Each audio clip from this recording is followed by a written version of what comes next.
Good morning, honorable members. Psalms 145 verse 3 says, "Great is the Lord, and greatly to be praised, and his greatness is unsearchable." For our Moments of Impact segment today, I would like to do something just a little different. Today, I'll be sharing a snippet from my latest leadership book entitled Take the Lead. The topic I want to share on today is leading with integrity.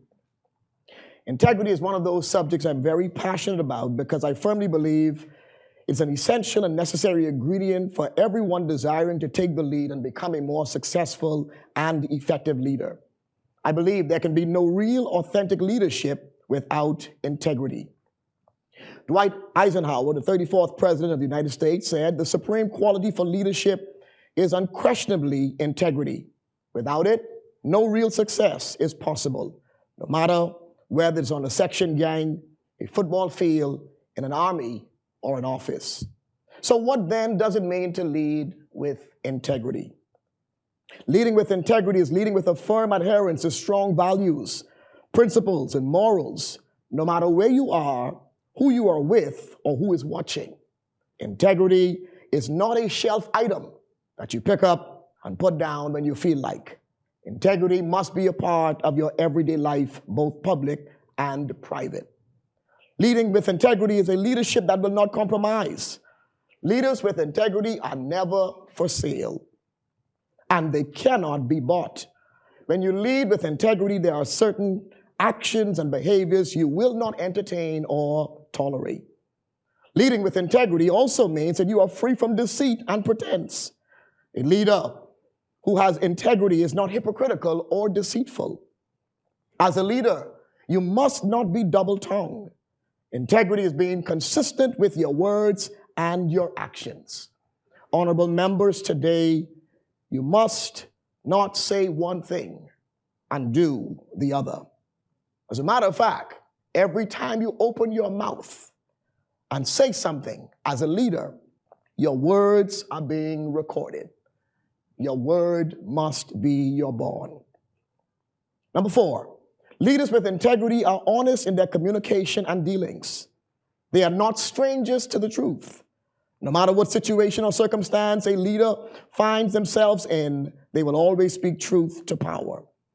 And finally, leading with integrity means leading with transparency. When a leader is transparent, what you see is what you get. There is nothing hidden behind the scenes or in the closet. Zig Ziglar said, "With integrity, you have nothing to fear since you have nothing to hide." In conclusion, I want to leave you with the words of a well-known leadership guru, John Maxwell, who coined this saying, "Everything rises and falls on leadership." Honorable members of this great house, the success, the progress, and the future of the Bahamas lies in your hands. I encourage each of you today to lead with integrity. Selah, think and act on these things. Let us pray. Dear Heavenly Father, you are great and mighty. You are deserving of our praise and our worship. Thank you, Lord, for your excellent and consistent goodness toward us. Even when we are unfaithful, you remain faithful. Today, I pray for our nation's leaders who are tasked with creating policies and writing legislation that will affect generations yet unborn. Father, I pray that they will lead with integrity. Father, may you build and strengthen their moral capacity. May you instill in them godly values and principles.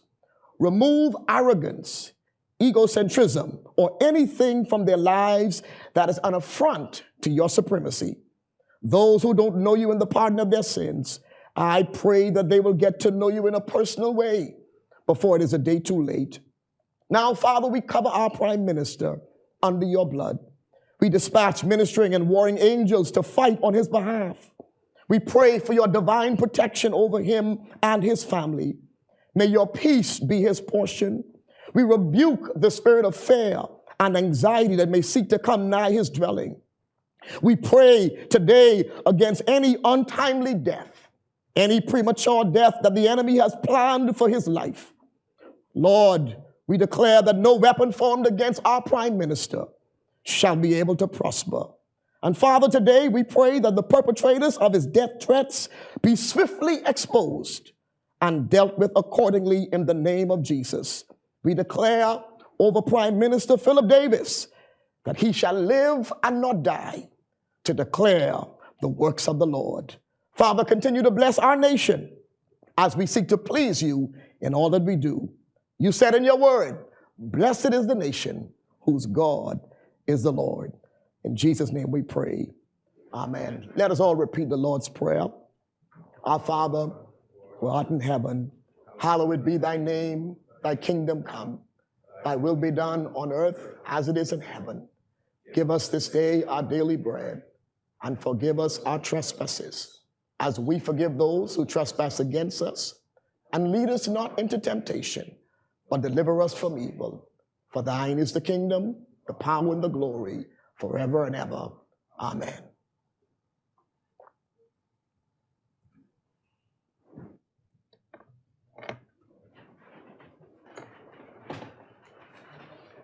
Philip Davis, Chester Cooper, Brad Mitchell, Glennis Hannah Martin, Obadiah Wilstrom, Alfred Sayers, Dr. Michael Darwell, Clay Sweeting, Keith Bell, Wayne Monroe, Vaughn Miller, Jobeth Colby Davis, Ginger Moxie, Mario Boleg, Jomo Campbell, Basil McIntosh, Miles LaRoda, Pia Glover Roll, Lisa Ramey, Zane Lightbourne, Dr. Hubert Minnis, Jamal Strawn, John Pinder, Marcus Roll, Leon Lundy, Kirk Cornish, Wade Watson, Leonardo Lightbourne, Leslie Miller Bryce, Leroy Major, Sylvanus Petty, Mikel Bonnaby, Michael Pintard, James Quasey Thompson, Aram Lewis, Shannon Don Cartwright, Adrian Gibson, Adrian White.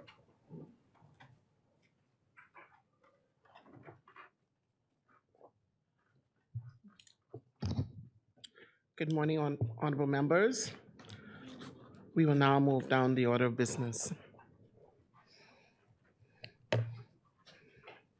Introduction, swearing in of new members, laying of documents by ministers. The chair recognizes the honorable member for West Grand Bahama and Bimini. Madam Speaker, I wish to move for the order of the day. Madam Speaker, to begin and complete debate on the resolution proposed at our last sitting by the member for Cat Island, that the House adopts the 2022 Fiscal Strategy Report and the Medium-Term Debt Management Strategy, 23-24, 25-26. I now move, Madam Speaker. Is there a seconder? Thank you, honorable members. It is moved and seconded that we now move to the order of the day. All those in favor shall remain seated. Those opposed will stand. The House now moves into the order of the day.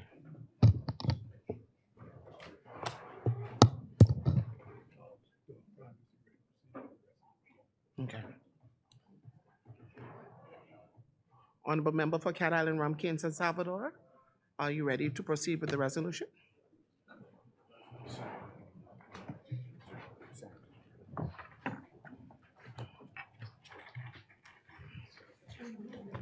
Madam Speaker,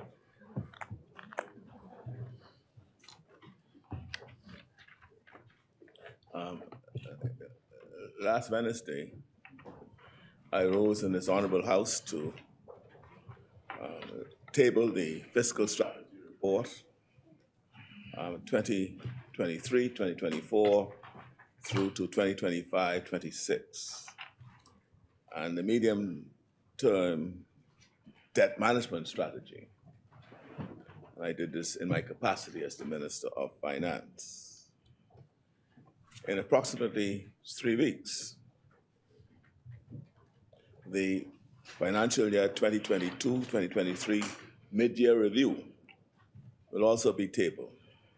This document will provide the Bahamian people with an assessment of government's performance in executing the plans outlined in its 2021 Fiscal Strategy Report and the 2022-23 annual budget. These reports, along with the financial year 2022-2023, annual budget document and the financial year 2022-2023 mid-year review provide the fiscal framework for the government's 2023-2024 fiscal year. Madam Speaker, during the most recent budget debate, the side opposite sowed the seeds of much confusion in respect of adjustments made to the medium-term forecasts presented to the 2021 Fiscal Strategy Report as compared with those presented in the financial year 2022-2023 annual budget. It is hard to determine whether the confusion was genuine or simply posturing in order to cause political mischief. To avoid further misunderstanding, let me first set out what the law requires.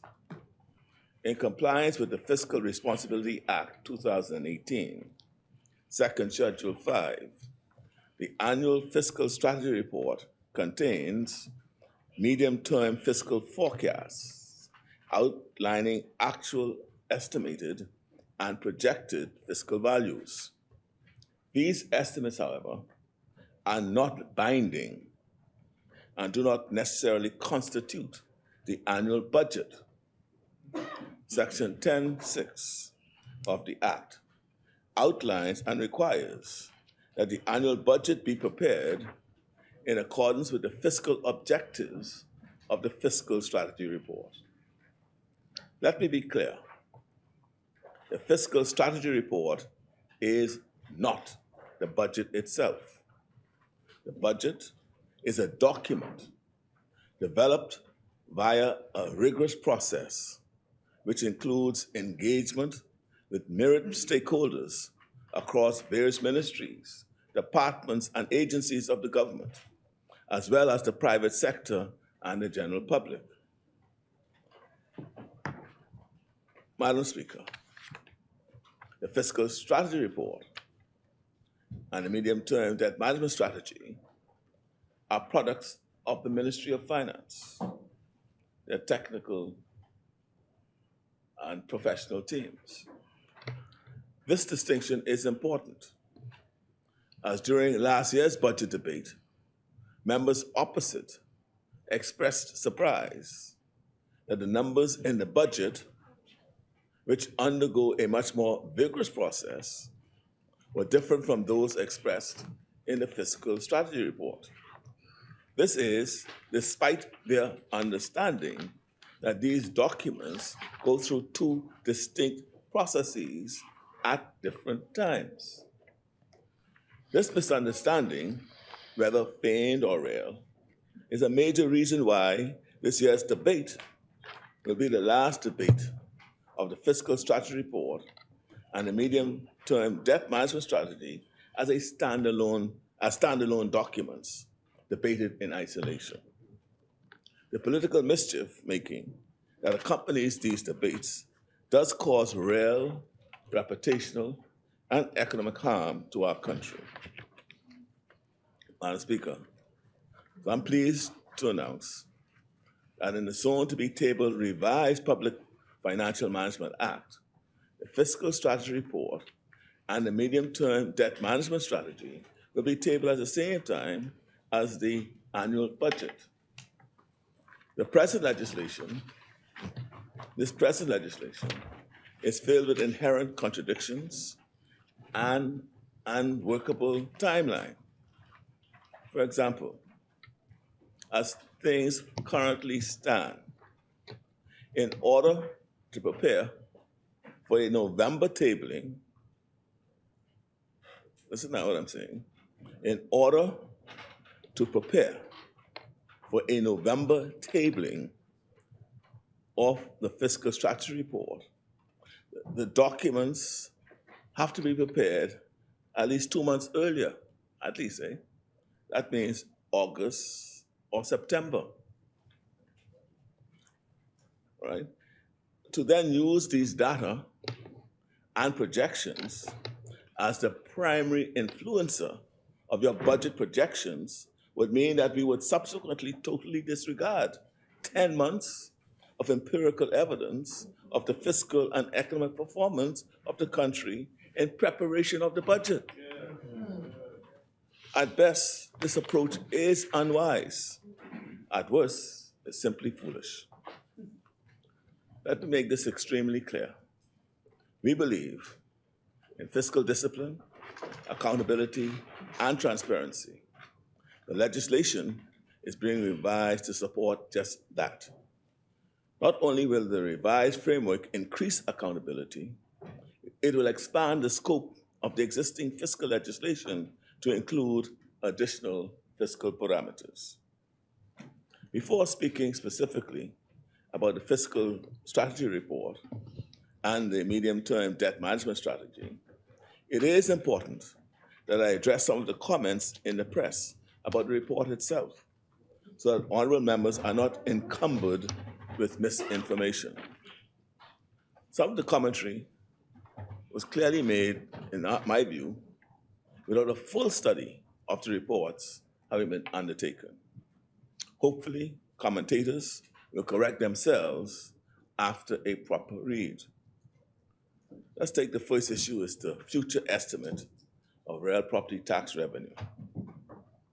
Madam Speaker, the basic fact is the government historically collects less than 40% of the real property tax that is billed annually.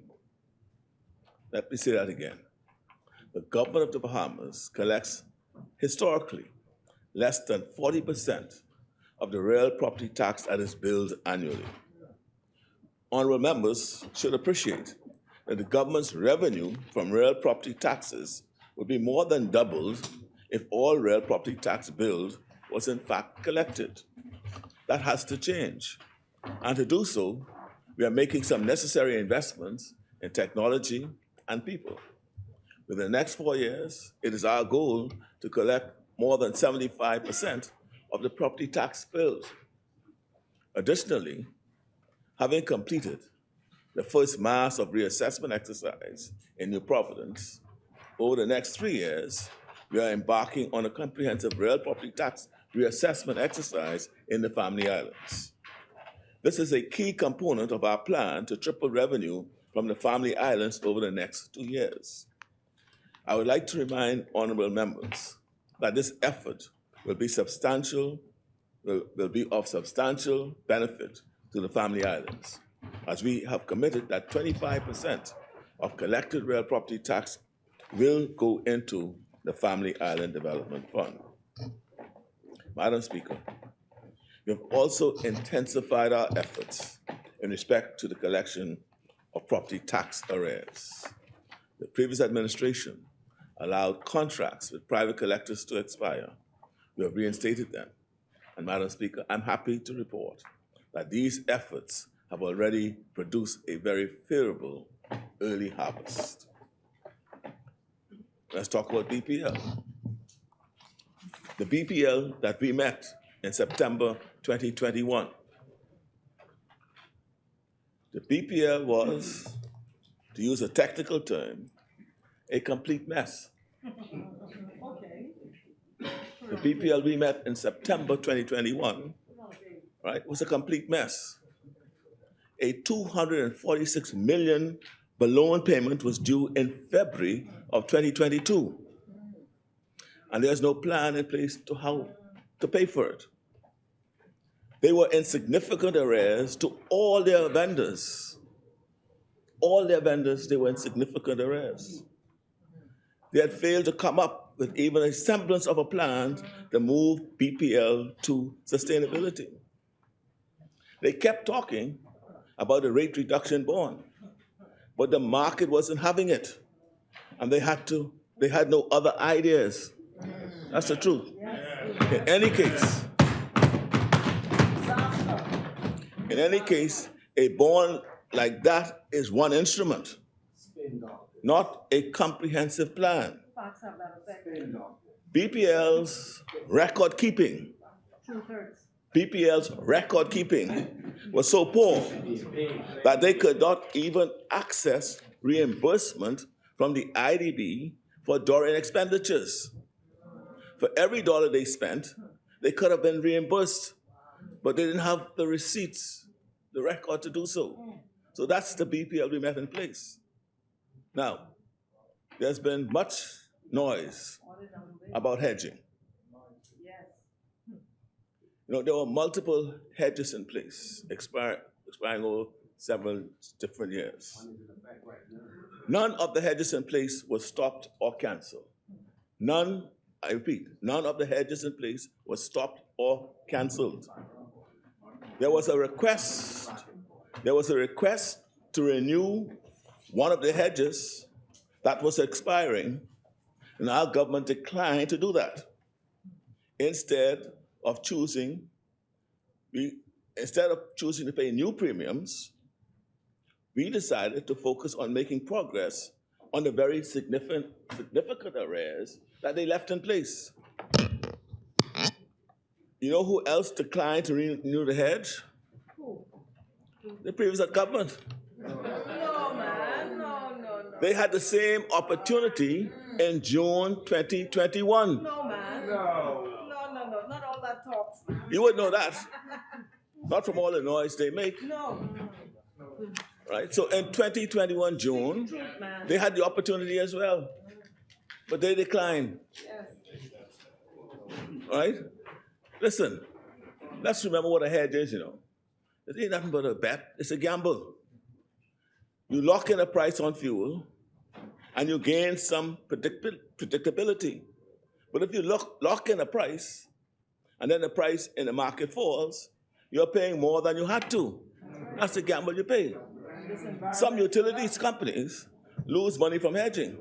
I give you one example. In Florida, a utility company that provides power lost billions of dollars over a 10-year period because of their hedging. See, these are the examples you could look at. Don't rush this now. Don't rush it? No. No, Take your okay. time on this now, Yeah. please. When Russia, Take your time on this. when Russia, yeah. So when Russia invaded Ukraine in February 2022, oil prices spiked higher than markets had predicted before the invasion. But remember this, in any case, the hedge we were asked to renew would only have covered a period beginning in July 2022. Not immediately, July 2022. They didn't renew it.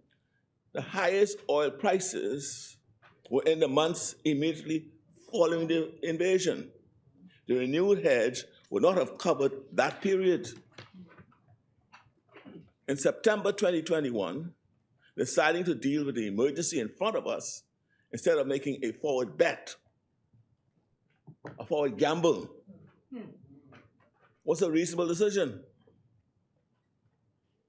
Madam Speaker, I take this moment to commend the many hardworking professionals who have worked so diligently to generate the fiscal strategy report and a medium-term debt management strategy.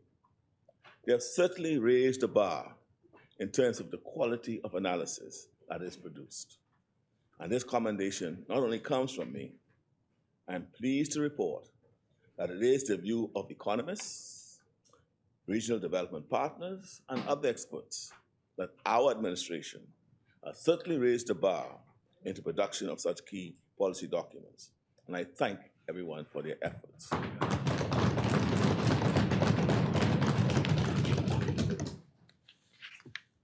Madam Speaker, to properly understand the policies and strategies included in the 2022 Fiscal Strategy Report and the 2023, 24, 2025, 26 medium-term debt management strategy, it's important to understand the economic context in which they were prepared.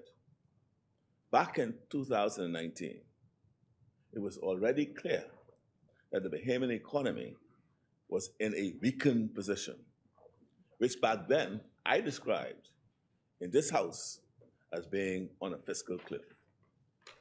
The shock rise in VAT to 12% had put a severe brake on growth and consumer spending. And the extraordinary rise in the government borrowings at very high levels of interest had put a severe brake on public investments, as there was not a single new school built, road or hospital to show for all these borrowings. We are still unclear as to the reasons behind such unprecedented borrowings.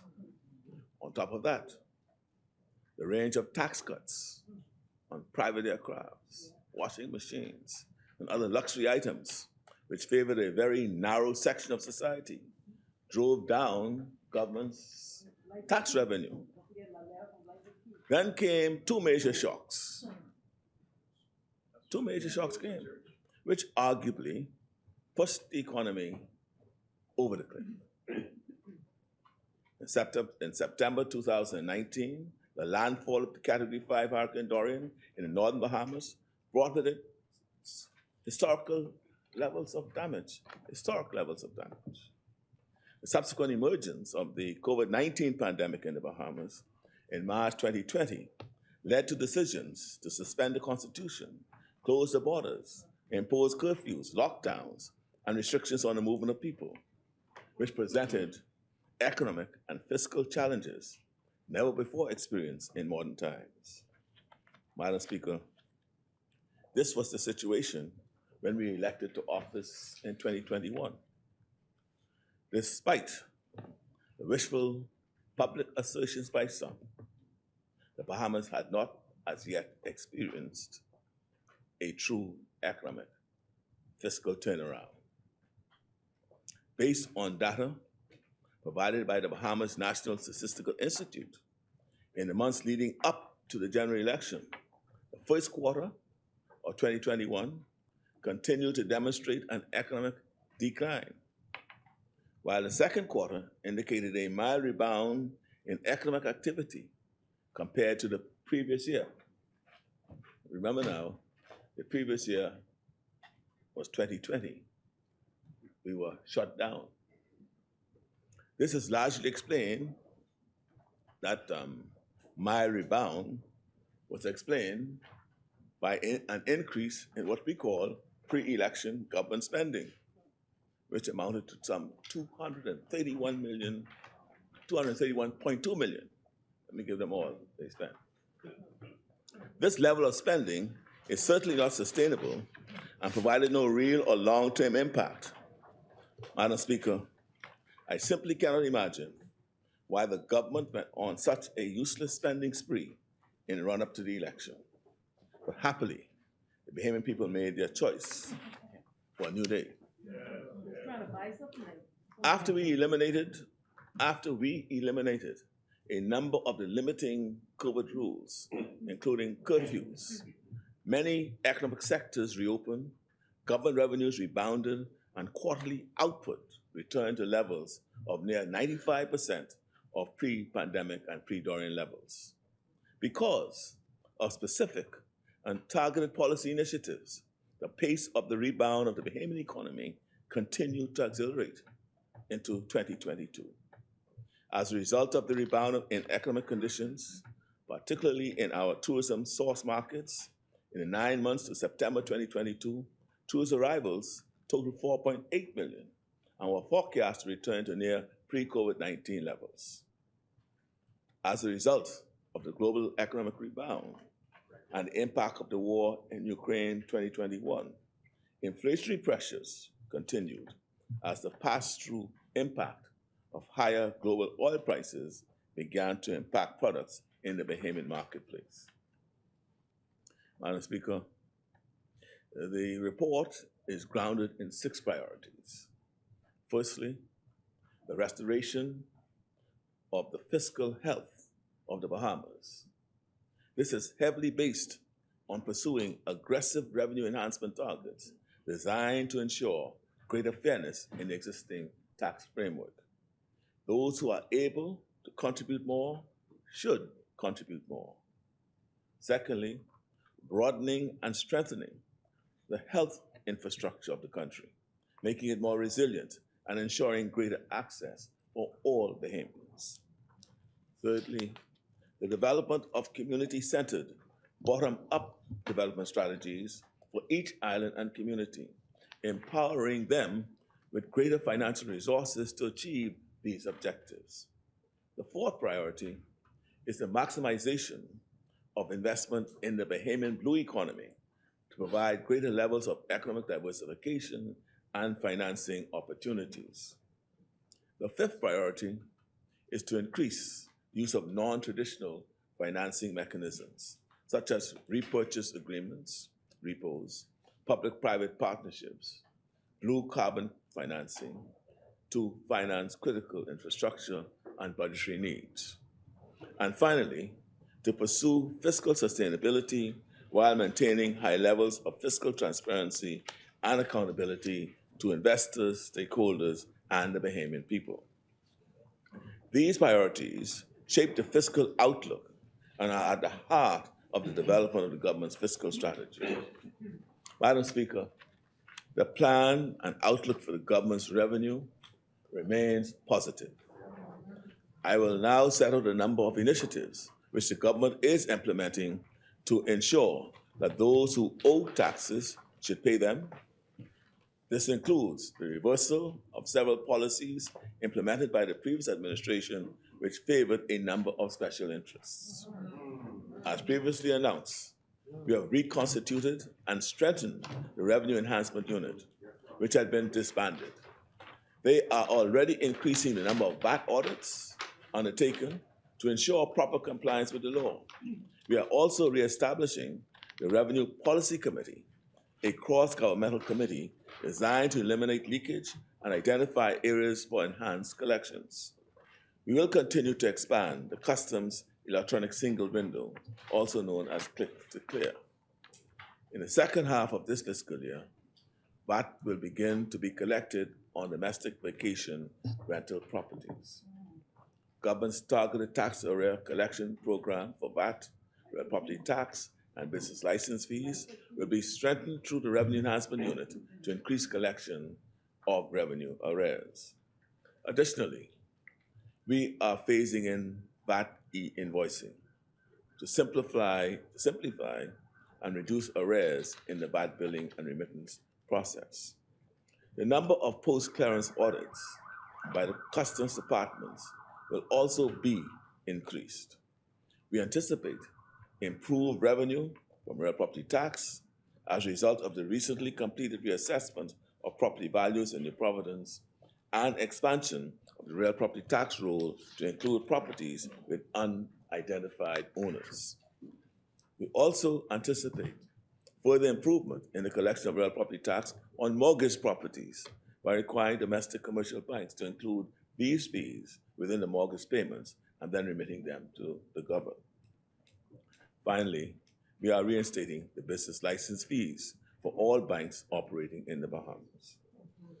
As a result of our revenue-enhancing programs, revenue for the fiscal year 22-23 is estimated at $2.8 billion, which represents 21.2% of GDP.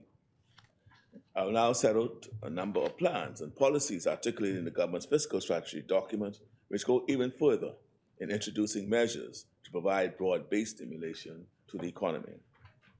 My government recognizes the contribution of micro, small, and medium-sized businesses to sustainable and more inclusive national development. These enterprises contribute significantly to economic growth, the creation of jobs, and the provision of products and services for the public good. They also play a significant role in alleviating poverty and reducing inequality. My government, therefore, intends to continue to provide funding of $50 million per year to further support the growth of micro, small, and medium-sized businesses. At the other end of the scale, the government recognizes the need for greater efficiency in promoting the development of larger-scale investments, which contribute significantly to new jobs and spending in the economy. Work has already begun on the transformational effort to expand the Bahamas Investment Authority by creating Bahamas Invest, which will ensure the alignment of major investments with the long-term development goals of the country. Our plans include a number of measures to encourage economic diversification by expanding opportunities in trade. Bahamas' permanent mission in Geneva is already pursuing opportunities to expand trade. In addition to that initiative, reform is also underway to support trade in the orange economy. Legislation is being prepared and updated to strengthen intellectual property rights, through which artists and creative entrepreneurs may be able to protect, commercialize, and monetize their creations. A key priority of the government's economic resilience plan is to stimulate growth through specialized tourism. The government has therefore committed to the relaunching and has relaunched the Sports in Paradise program as a means of encouraging major international sports federations and leagues to use the Bahamas as a base, so that we are the #1 hub for sports in the Caribbean. The many sporting events which have been planned or completed include Battle for Atlantis, Bahama Hoops, Bahama Bowl, the 2022 Babe Ruth Caribbean Championships, the 2024 IAAF World Relays, the 2023 Carifta Track and Field, and the 2023 Carifta Swimming Championships, just to name a few, Madam Speaker. In line with our policies, we have committed to both home and abroad. The government is committed to the use of more efficient and environmentally friendly energy sources as a means of improving energy security and cost. We are already introducing renewable resources throughout the Family Islands, a project which will not only result in cost savings to Bahamian families, but also provide much needed jobs.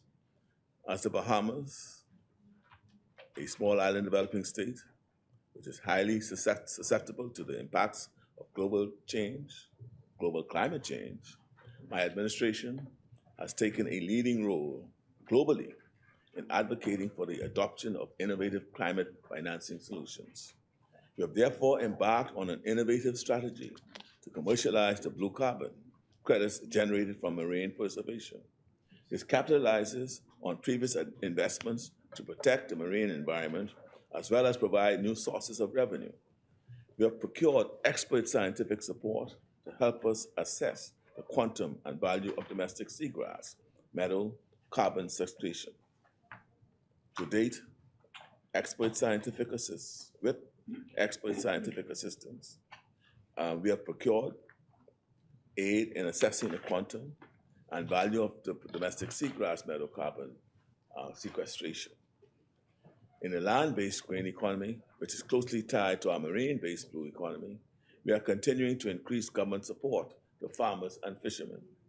The various grants and concessions granted will all combine to promote greater food security in our country.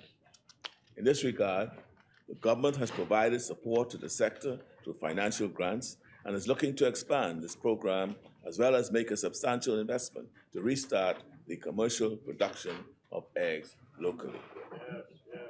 Government is encouraging the continuing proliferation of innovative Bahamian ventures with companies such as Eden Farms, which is focused on hydroponic food production, and its planned $60 billion expansion by year-end 2023.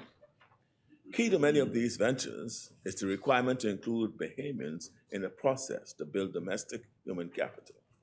Combined with planned investments in education, labor output is anticipated to improve, supporting improved long-term growth projections.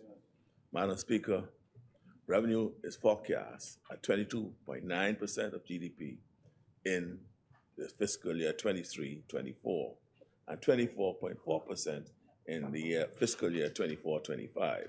Thereafter, we expect to achieve revenue targets of at least 25% of GDP.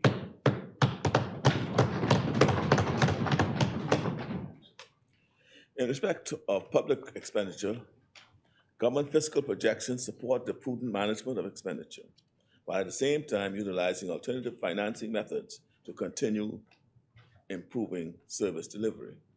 This approach means that we are on course to achieve our fiscal target to reduce recurrent expenditure to 20% of GDP. In order to achieve this reduction in expenditure, we will implement a number of measures. We will implement targeted public expenditure reforms, relying on the most recent IDB-supported public expenditure review. We will resume reforms of the state-owned enterprise reform and rationalization program. We will contain costs and drive innovation in the public sector by continuing to digitize government services. In line with the recommendations made by the accounting firm KPMG, we will reform and modernize the government pension scheme. Madam Speaker, in the fiscal year 2020-2021, capital expenditure outlay peaked at 3.8% of GDP. This was because of transfers to support small and medium-sized businesses during the COVID-19 economic downturn. Capital expenditure is now forecast to contract to 2.3% by GDP by 24-25 fiscal year. To support long-term economic growth, expenditure on capital projects is forecast to remain at 3.5% of GDP over the medium term. The preparation of the fiscal strategy report and the fiscal forecasts naturally contain risks. We have sought to mitigate these risks and included fiscal buffers in our framework. In respect of natural disasters, we will maintain our CCRIF insurance policy, continue to build a disaster relief fund, renew the IDB 100 million contingent credit line, continue to implement improvements in building standards, introduce more comprehensive planning, and implement coastal improvement measures. Another key risk is in respect of our debt management. So the government will continue to maintain the sinking fund in order to mitigate the risk of default of future debt repayment. The dormant account fund provides another source of mitigation. The legislation that governs dormant accounts allows for the accounts to be transferred to the Treasury when dormant for a period of 7 years or more.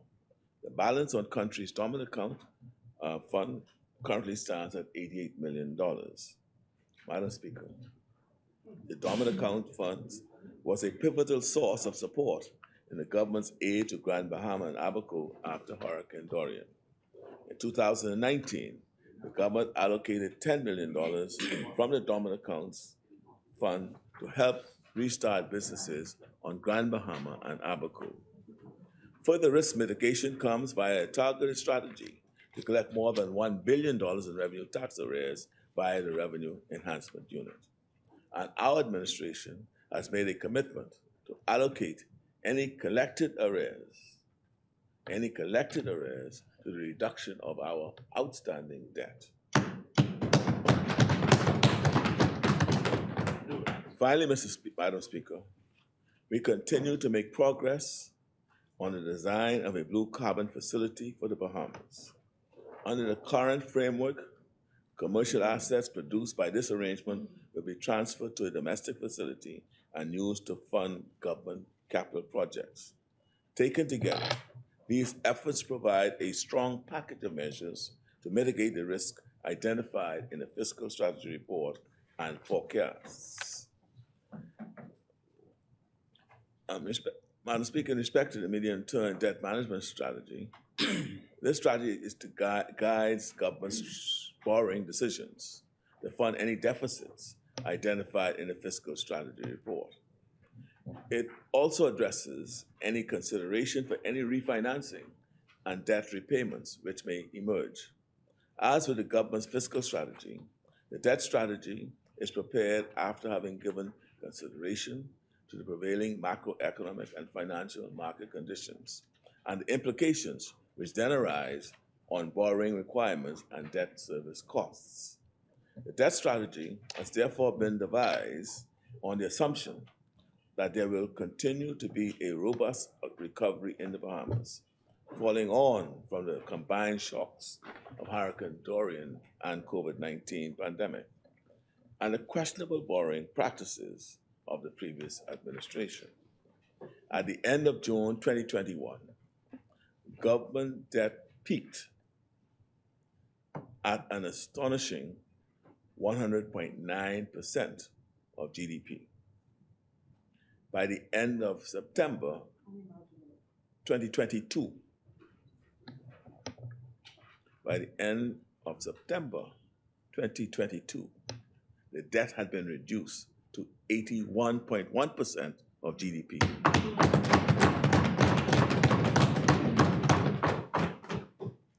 In preparing the government's debt strategy, an evaluation was undertaken of the costs and risks of 4 alternative debt strategies, which were deemed feasible under the prevailing domestic and international financial market conditions.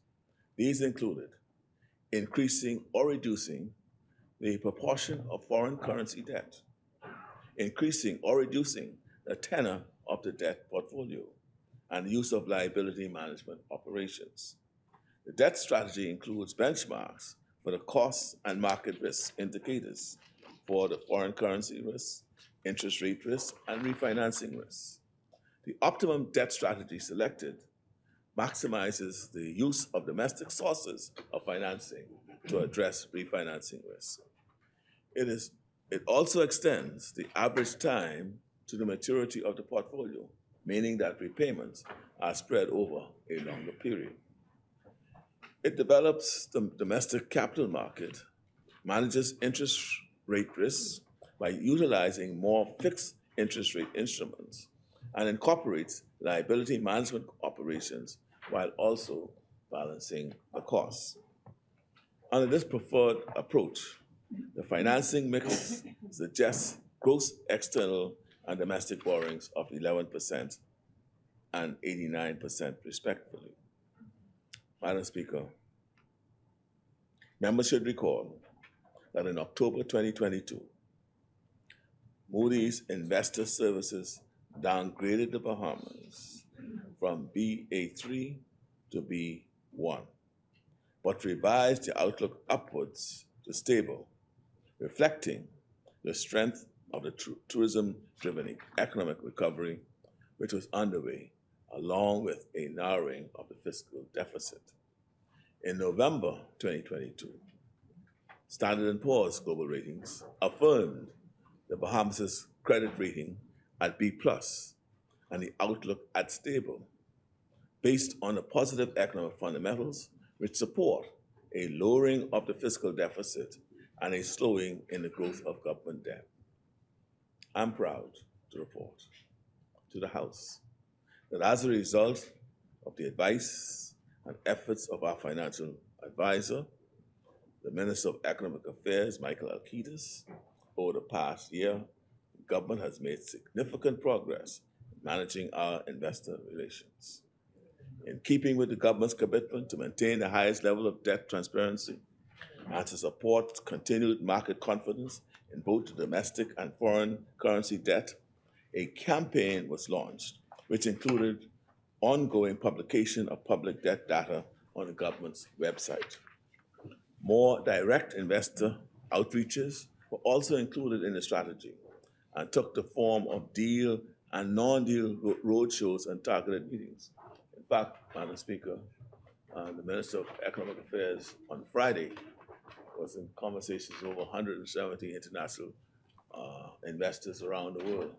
And after that, our market, we improved by 1%. Just that conversation. That's why I had to thank my minister.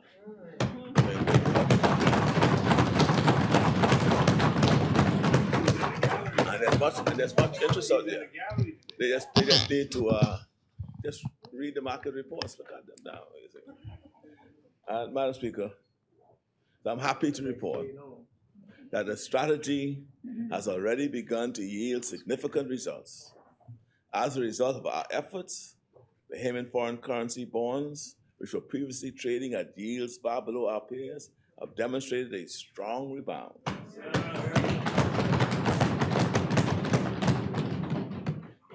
Given current global credit conditions, market insiders have noted that due to the prudent policy management of our administration, the Bahamas had the second best market performance in the region in 2022.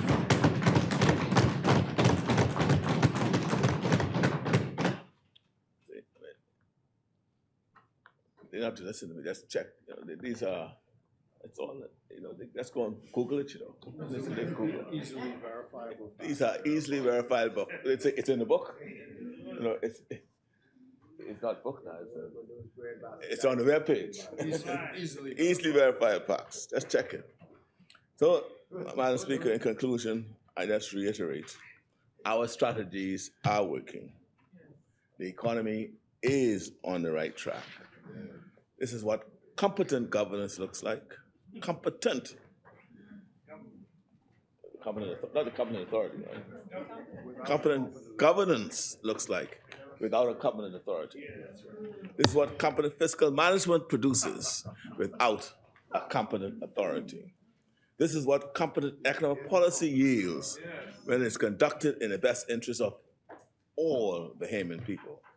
Tough times are being experienced the world over, but by the grace of God, we'll continue to work towards building a better Bahamas. Thank you.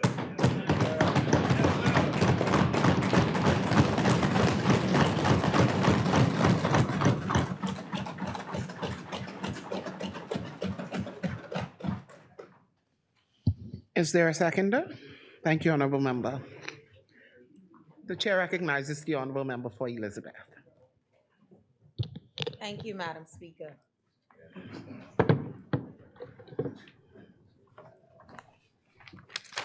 Madam Speaker, it's a privilege and an honor to stand before this honorable House on behalf of the good people of the Elizabeth constituency to support the debate on the 2022 Fiscal Strategy Report and the Medium-Term Debt Management Strategy for 2023-24 to 2025-26. Before I proceed with my contribution on the Fiscal Strategy Report, I wish, Madam Speaker, to briefly appraise this honorable House on developments from my constituency. Since I last spoke in this honorable place, my team and I would have hosted our annual Christmas experience in the St. Andrews Beach area. The event was well attended and not only served as a community initiative to spread Yuletide joy, but to also provide an opportunity for entrepreneurs in the Elizabeth constituency to showcase their products and services. As the Member of Parliament, I am cognizant that my role not only includes representing the thousands of households in Elizabeth, but also the dozens of businesses which provide employment for many of my constituents. Therefore, by creating opportunities for small businesses in my constituency, I'm also pouring into the lives of the people of Elizabeth. My team and I, Madam Speaker, believe that maintaining direct contact and staying in communication with constituents is important to ensuring that issues impacting the various communities of Elizabeth are addressed and that the views of the households and businesses are factored in the decision-making process to the national level. Hence, we are continuing to canvass all areas and the polling divisions of the constituency to ensure that we provide quality representation for the people of Elizabeth. In response to concerns of the pothole in the community, Madam Speaker, we've worked closely with the support of the Ministry of Works and Utilities and in conjunction with the Ministry of patched potholes in various areas throughout the constituency to improve road conditions and will continue throughout the year. In other news, my team are conducting assessments to streetlights and in the communities of Elizabeth to ensure it's properly lit. And our program to remove derelict vehicles is ongoing, for about 7 vehicles being removed during the month of January 2023. Madam Speaker, we also started small tree trimmings throughout the Elizabeth community. Madam Speaker, during my campaign, I committed to being transparent and accountable to the constituency of Elizabeth. And therefore, I provided a constituent annual report to all constituents, making available a view of how we divided the pie in the resources given to us. Madam Speaker, this coming Saturday, my team and I will host a health fair on the grounds of the Quality Home Center, Prince Charles Drive. During the fair, residents will be able to have weight and BMI checks, blood pressure testing, blood glucose testing, COVID vaccination, children immunization, and confidential HIV screening. The fair is being hosted in conjunction with the Ministry of Health the Bahamas Red Cross Association, the Cancer Society of the Bahamas, BAIC, Empire Fitness, the Bahamas National AIDS Program, Commonwealth Drugs, and other partners. I'm proud, Madam Speaker, to represent the good people of Elizabeth constituency in this honorable House, and I do not take for granted the trust and confidence that they have placed in me to be their representative in this place. As we embrace 2023, I pledge to continue the works that I have started and to redouble my efforts to be an excellent representative for Elizabeth. Madam Speaker, as our country prepares to observe the 50th anniversary of our independence, I wish to share observations that is very concerning to me, not only as a member of Parliament, but also as a young mother. The Bahamas is a nation founded on democratic principles and a respect for law and order. While these principles, Madam Speaker, are enshrined in our Constitution, the highest law of the land, it appears that our democracy is under threat by a small, unelected minority that is hell-bent on espousing views that are simply not supported by facts or basic common sense. To be clear, Madam Speaker, public debate is healthy. Having differences of opinions are healthy. Being passionate and patriotic about our country is healthy. However, when technology and social media platforms are used to instill fear and paranoia, the very notion of our nation as a decent, law-abiding society is threatened. Disagreements or differences of opinions, Madam Speaker, should not give rise to blatant disrespect, inflammatory anger, or the spreading of untruth. And while I have had some heated disagreements in this honorable House with members opposite, our exchanges have never deteriorated to the bouts of toxic anger, the endorsement of violence, or threats of bodily harm. As a member of Parliament, Madam Speaker, we are leaders. As senior members of political organizations, we are leaders. With leadership comes the national moral responsibility to do and say what is right, always bearing in mind that our young people are watching and listening. Madam Speaker, as I started my contribution, we are here to begin the debate on the 2022 Fiscal Strategy Report. The report outlined it submitted to ensure the budget credibility, transparency, and fiscal sustainability.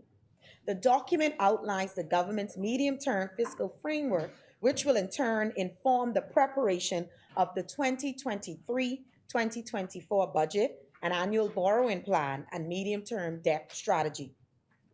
The medium-term debt management strategy, Madam Speaker, guides the government's borrowing decisions to fund and manage its overall fiscal deficit.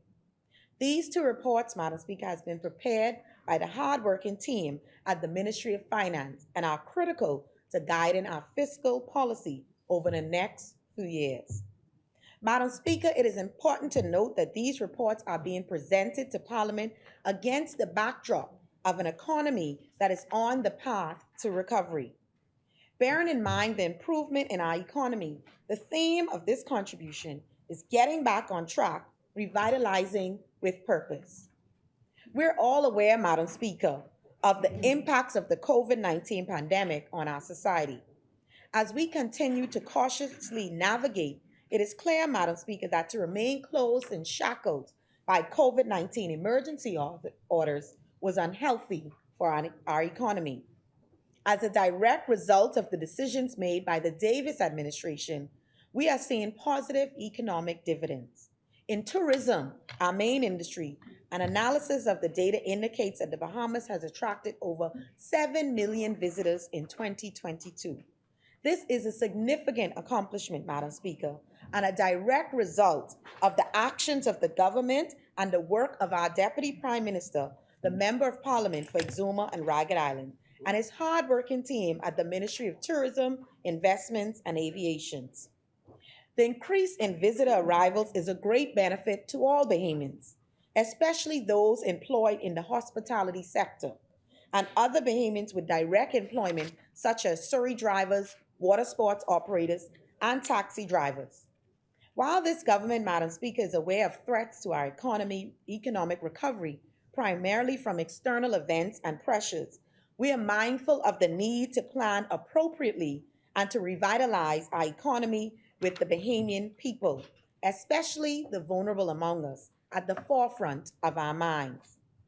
Madam Speaker, this debate is very important. However, it is my personal view that deliberations on fiscal and economic matters in this Honorable House can at times be too abstract and overly focused on technical and economic jargon.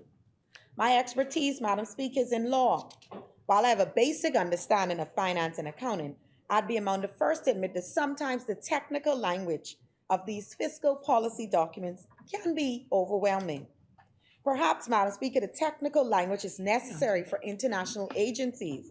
However, for today, I will speak primarily to the impact of national policies on average Bahamians and small businesses.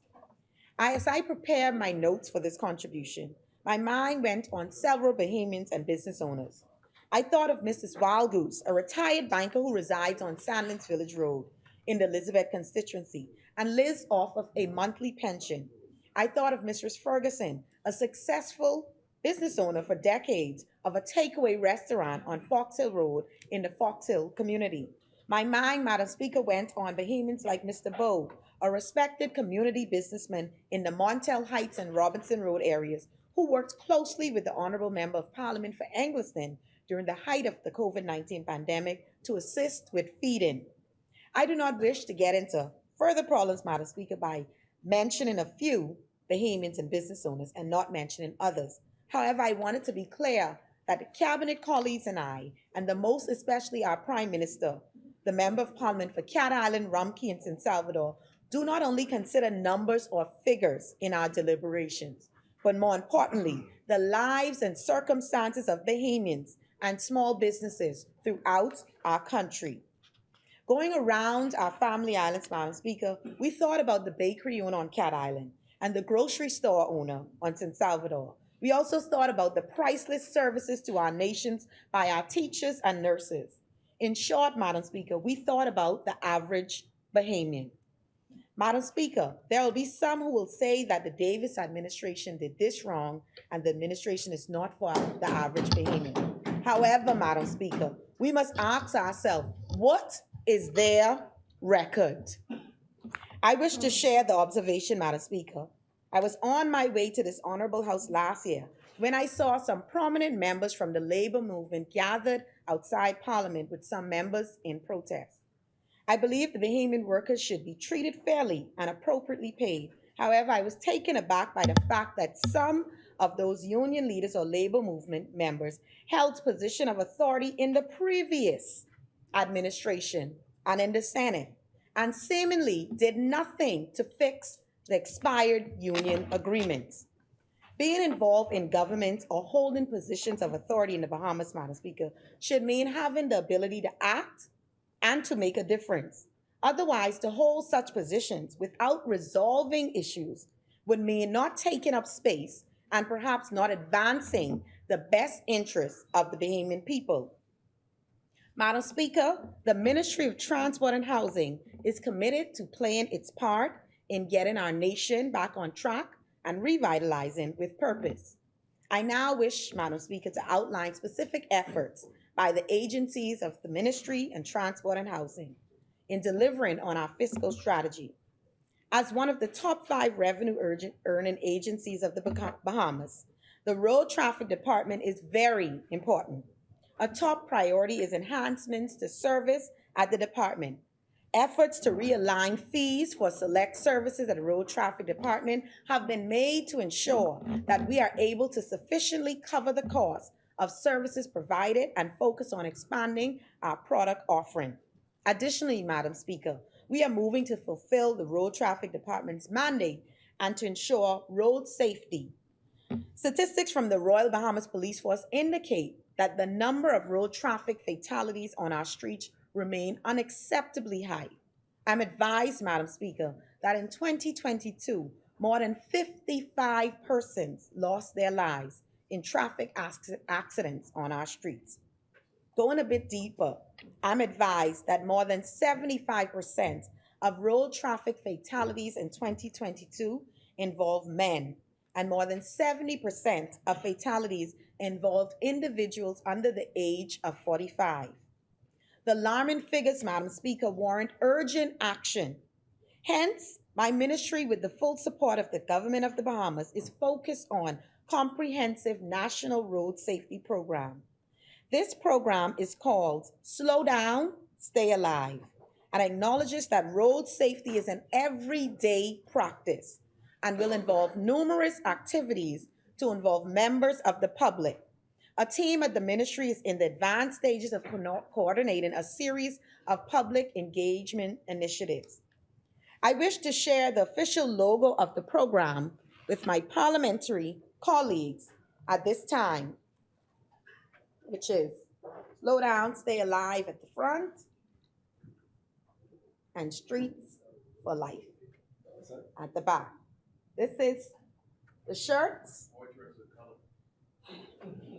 Well, you know, I'll have to speak to the technocrats internally, but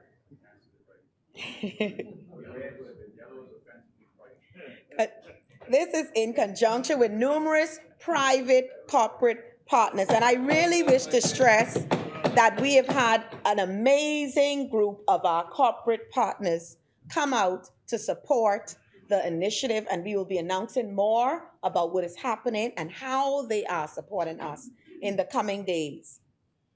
Improvements to the vehicle inspection process at the Road Traffic Department, Madam Speaker, has also been identified as a critical component to enhancing road safety measures. Therefore, in short order, the department will transition from the manual inspection of vehicles to digital and practical inspection practices that will involve the use of new technologies to facilitate the robust testing of brake systems, vehicle suspensions, wheel alignment systems, and the quality of vehicle lights. The new technology, Madam Speaker, will also allow the Road Traffic Department to conduct global vehicle checks, providing the department with historical information on used vehicles. This technology will also assist in reducing the prevalence of vehicle thefts, as the technology will allow for stolen vehicles to be easily identified. To be clear, the intent of these enhancements and improvements, Madam Speaker, are not intended to complicate the vehicle registration and inspection processes, but to keep Bahamians safe and to ensure that the Road Traffic Department fully adheres to its mandate. Madam Speaker, at the Port Department and the Bahamas Maritime Authority, the focus is to foster greater collaboration for ultimate benefit for Bahamians. Recently, a few international agreements were signed by both agencies. The Memorandum of Understanding between the Port Department and the Port of Miami seeks to strengthen port management and foster cooperation in the areas of port security, sustainable maritime practices, and crew and passenger safety. The Memorandum of Understanding between the Bahamas Maritime Authority and Argenmar, an independent shipping group established in Argentina in 1992, provides specialized shipping and logistics services in Argentina and Latin America. It will allow for collaboration with industry stakeholders in Argentina and the potential expansion of our ship registry in the Bahamas, and the first time we have engaged in this level of agreement with any company in Latin America. Continuing, Madam Speaker, with the focus on the agencies under the ministry, the Honorable House would recall that significant funds would have been invested in the Department of Meteorology under the leadership of the ministry by the Honorable Member of Parliament for Engliston in improving and upgrading the Doppler radar network in the Bahamas. I wish to advise that a team at the ministry is currently exploring the feasibility of training and exposure of opportunities for young Bahamians in the field of atmospheric science. And we will share more on that after we have cleaned up and formalized the actual program with the Met Department.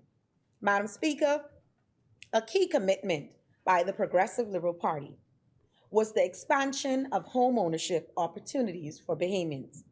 Numerous local and international reports indicated a significant housing deficit in the Bahamas and a further widening of the gap if urgent action to expand housing was not taken. Of grave concern, Madam Speaker, senior officials at the Department of Housing were the annual housing deficit and the significant increase in the average monthly mortgage payments in the Bahamas. These two major facts made it clear that swift action was necessary as many low and middle income earning Bahamians were finding it difficult to qualify for home ownership. Today, Madam Speaker, it is a fact that over 40 Bahamians are now home owners because of our affordable housing project at Pinecrest. Among those Bahamians, Madam Speaker, homeowners are nurses, teachers, police officers, businesses, small business owners, single mothers, who can attest that this administration seeks to empower. One of our affordable housing projects, Madam Speaker, the Renaissance, is actively ongoing and like our project at Pinecrest, will expand the path to home ownership for Bahamians. I'm advised that over 70 foundations are down in Renaissance. I'll repeat that, Madam Speaker, because many persons have been inquiring about what's happening with Renaissance. I am advised that over 70 foundations are now down in Renaissance, with single family and condo style housing units having had concrete poured. Block work is now presently ongoing. Construction at the Renaissance is being conducted in full compliance with the building code of the Bahamas and with strong oversight by building inspectors to ensure high quality. Our affordable housing project at Ocean Hole in Rock Sound, Eleuthera, Madam Speaker, is well underway. And I heard that we have 7 homes popping out of the ground in Rock Sound, Eleuthera. I can certainly assure you that before the end of this year, we have key presentations to new homeowners in Eleuthera. With respect to Abaco, Madam Speaker, I wish to advise that applications for our rent-to-own program, we came in last time I spoke and said our rent-to-own was started in Abaco, and I can now advise that we are currently vetting applications for the rent-to-own so that we can begin giving keys to our rent-to-own persons in Abaco. Madam Speaker, me to go into expansive details on the work of other agencies of my ministry currently. However, I wish to assure the Bahamian people that we are working diligently on your behalf and with you in mind. As I would have indicated before, Madam Speaker, this administration does not only consider numbers or figures in our deliberations, but also the lives and circumstances of Bahamians and small businesses throughout this country. For our Prime Minister, the Honorable Member of Parliament for Cat Island, Rumkey, and San Salvador, the heart of governance will always be the Bahamian people. As I take my seat, Madam Speaker, I urge members opposite to not criticize for the sake of criticizing, but to understand the successful programs and initiatives that this administration has implemented in the best interest of the Bahamian people. Our economy is recovering, Madam Speaker, and the benefits of are improving and being felt. While we are cautiously optimistic, being prudent and wise to safeguard Bahamians. To my cabinet and parliamentary colleagues, Madam Speaker, we have a serious duty to answer the call of the Bahamian people, a duty that requires us to produce, transform, revitalize, and create new opportunities. We must battle through to support our small business owners and our entrepreneurs, recognizing the importance, Madam Speaker, that businesses play in driving economic growth and employment. I admit, Madam Speaker, that some changes will take time and sometimes we may make mistakes. But if our work is to always advance the best interests of the Bahamian people, it will be okay because our motive is to positively impact the lives of Bahamians. Individuals like Mistress Wildgoose, Mrs. Ferguson, Mr. Bowe, the bakery store owner, the grocery store operator, nurses, teachers, and so many other individuals. As we trod on the road to our 50th anniversary, Madam Speaker, we must proudly march on, knowing that our nation has come a very long way, and there is much to celebrate, while I also humbly recognize that there is still a great deal of work to be done. Our nation is getting back on track, Madam Speaker, and we are revitalizing with purpose. Madam Speaker, I second the 2022 Fiscal Strategy Report. Thank you, and may God bless the Commonwealth of the Bahamas. Thank you, Honorable Member. It has been moved and seconded that the following resolution be agreed. Resolved that this House adopts the 2022 Fiscal Strategy Report and the medium-term debt management strategy FY 2023/2024, FY 2025/2026. All those in favor shall remain seated. Those opposed will stand. The motion has been agreed. As many?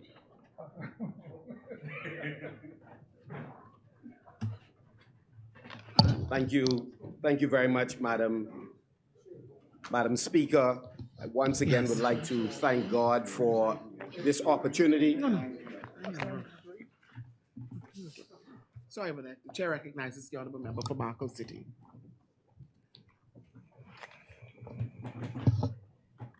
Thank you very much, Madam Speaker. I'd like to thank Almighty God for this opportunity to once again lend my voice to yet another chapter in our national debate on matters that affect the lives of Bahamians. Madam Speaker, we are at a critical juncture in our country, which, Madam Speaker, is why it is so important for us to find collaborative ways to work together to deal with issues that are overarching, that are bigger than any one political organization.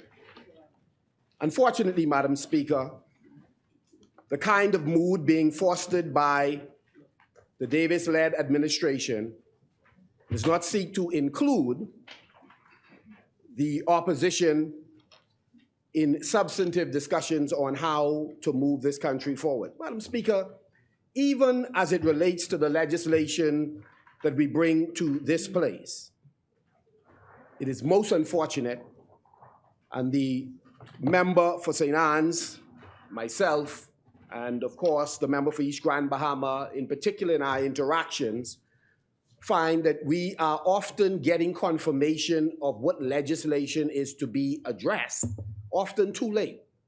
And it would be useful to follow a model that has been used by at least one minister, which is to ensure that we workshop some of these pieces of legislation for stakeholders to have an input. But Madam Speaker, let me begin by addressing the issue raised by the member for Cat Island, Rumkey, and San Salvador, which is utterly false, Madam Speaker. The member seeks to make an excuse for the egregious act carried out by the member for Fort Charlotte, who in turn linked him very closely to the decision not to continue the hedge program, which we believe has resulted in a 163% increase in fuel charge. This House this morning was provided with information that is patently false.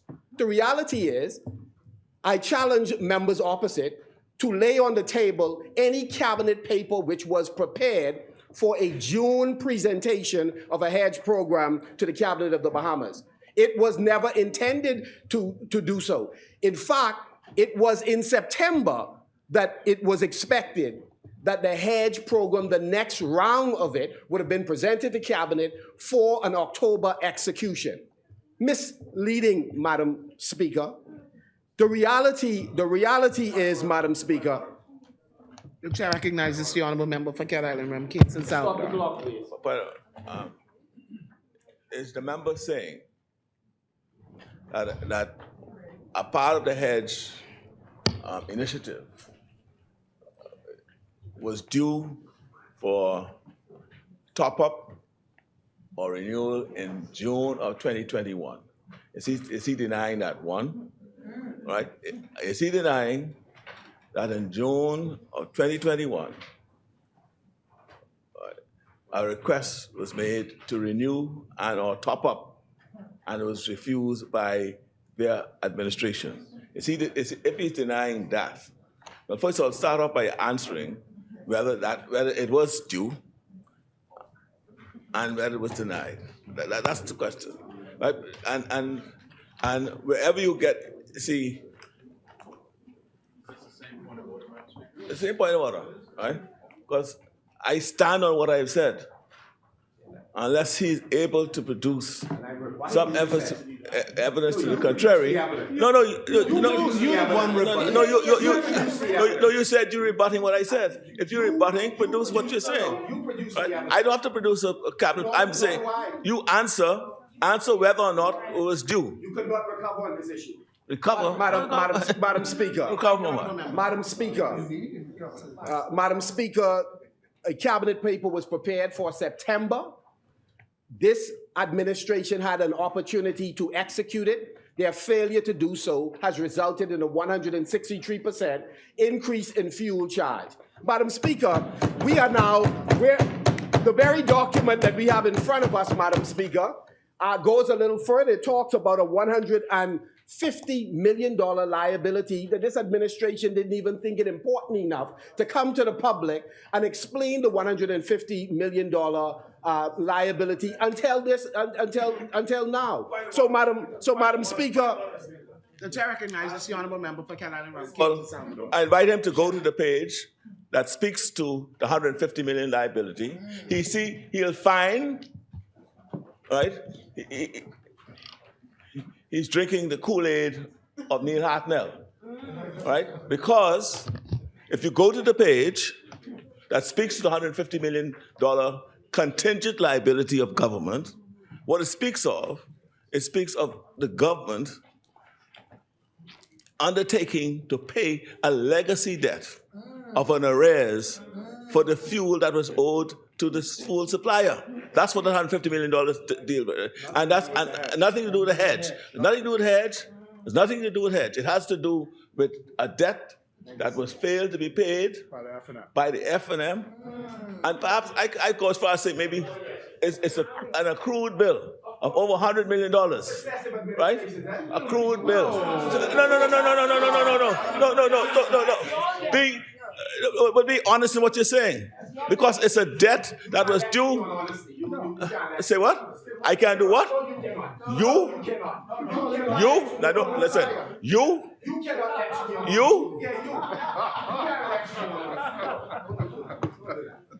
Madam Speaker. You want me to show you something? Whatever you wish, come with whatever you want. Whatever you want. No fair over here. Just like no fair over there, ain't none over here. So, Madam Speaker. The chair recognizes the honorable member for Cat Island, Rum Kingston South. Right. I've asked him to look at what he referred to the fiscal strategy report. It speaks about 150 million, right? It's on page 59 of the report. And read what it says, right? And some mischaracterizes it. It's an arrears of $150 million. It's a legacy debt that's owed by BPL, right? And we are paying $10 million a month to satisfy that. Has nothing to do with hedging. Has to do with the fuel supplied and not paid for. $10 million a month for a bill? That was left? Madam Speaker, I'm not going to relitigate an issue we raised in this House in terms of how that was accumulated. But what I would say is this, Madam Speaker. What I would say, Madam Speaker, is the failure of this administration. We already gave the explanation. We've done multiple press releases. we've done multiple press releases about how this administration, in its failure to execute in September, its failure in February of the next year, accounted for much of the arrears that's reflected in here. But I don't want to go down that road. So, could you permit me to finish now? Can you permit me to finish now? The chair recognizes the honourable member for Cat and Rum, Kansas Avenue. Down this line of misleading the House. The debt, the $150 million debt that you see as mentioned in this, has nothing to do with any hedging. Full stop. It has nothing to do. Now, if you are clear, and I ask you to withdraw that, unless you could demonstrate it. Demonstrate how the hedge. But man, stop lying. If you don't know it, go back to your source. Go back to your source. Go to your source and get the information corrected. Yeah.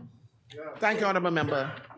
So, Madam Speaker, the member, Madam Speaker, if you're leaving, what he said on the record, I'd like to know, because what he said was unparliamentary in terms of saying that I'm lying. So, Madam Speaker, I wish that be expunged from the record.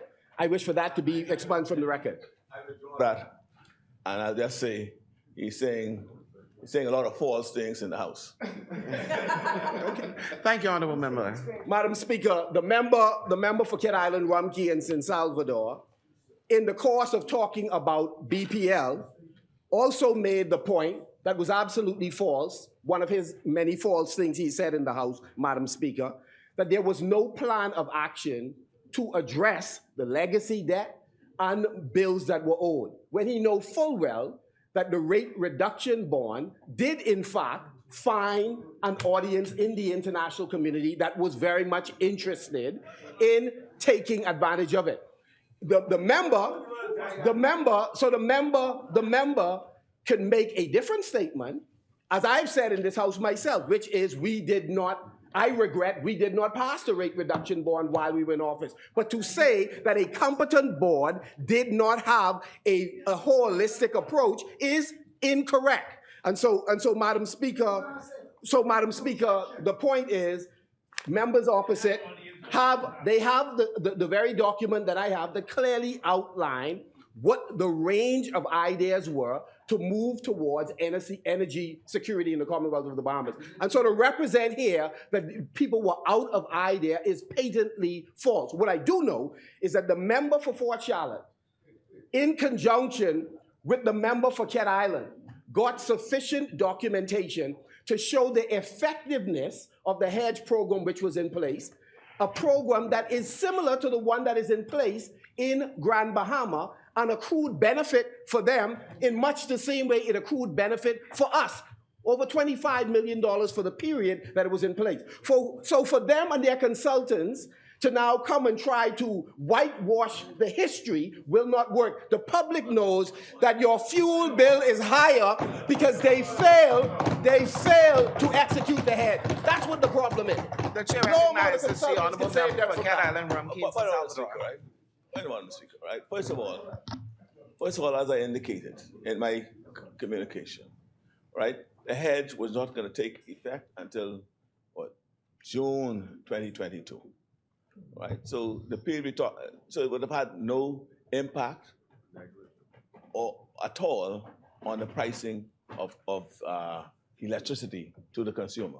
The pricing to the consumer is directly related to the cost of fuel, which we have no control, right? Now, if he wants to talk about BPL, the state they left BPL in, right? Let's talk about that, right? And the rate reduction bond, Desmond Bannis, the former minister, explained what happened to the rate reduction bond, how the market was timid to deal with you. I spoke to him about it when they were attempting to amend the legislation here. And I asked him whether he went to the market first before he come in here. The problem is that no one was listening. Nobody listened. And so the rate reduction bond went nowhere. They had 4 years. They had 4 years to get it right. Did they? Thank you, Honorable Member. Tell us What is interesting is how he reveals the secrets. I wanted you to keep talking. I wanted to know what else you heard. But Madam Speaker, I close on this particular subject only by repeating the member for Fort Charlotte, in conjunction with the Prime Minister, are responsible for the 163% increase in fuel charge, which resulted in a 35% increase on your electricity bill that you are experiencing right now if you're a vulnerable Bahamian. The middle class and small businesses will experience a close to 100% increase on your electricity bill, in large measure because of the decision that they made. And even though they were briefed, refused to act on the information. That is the reality, Madam Speaker. Falsehood. It's a falsehood. Right, Bahamians understand. One thing is they don't. Bahamians understand that what the cost of fuel is and has been, right? They understand that, right? And he's talking about this 163%. The words can say anything, right? How does he arrive at it? Where he got that? Where the evidence is? You keep talking about this 163%, right? But I mean.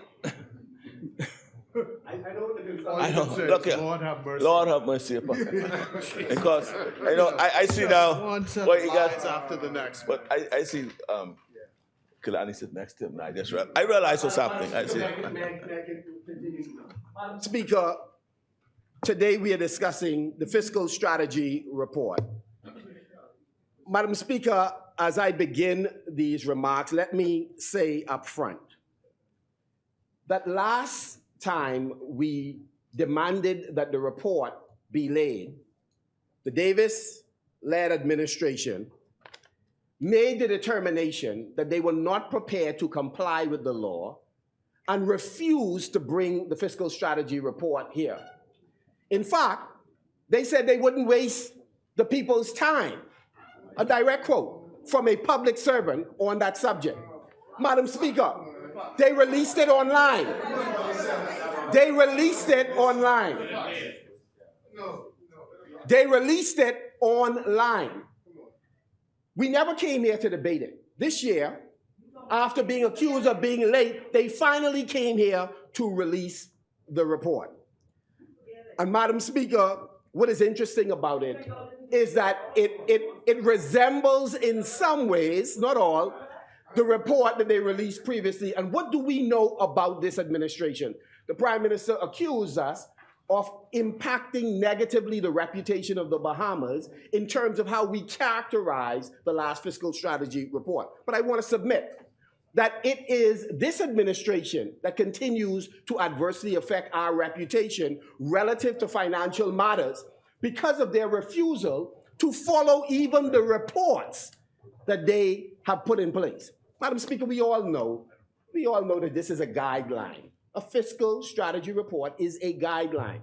It sets out some parameters within which the government must operate as it relates to how they deal with the issue of our deficit and our expenditure. We are clear on that.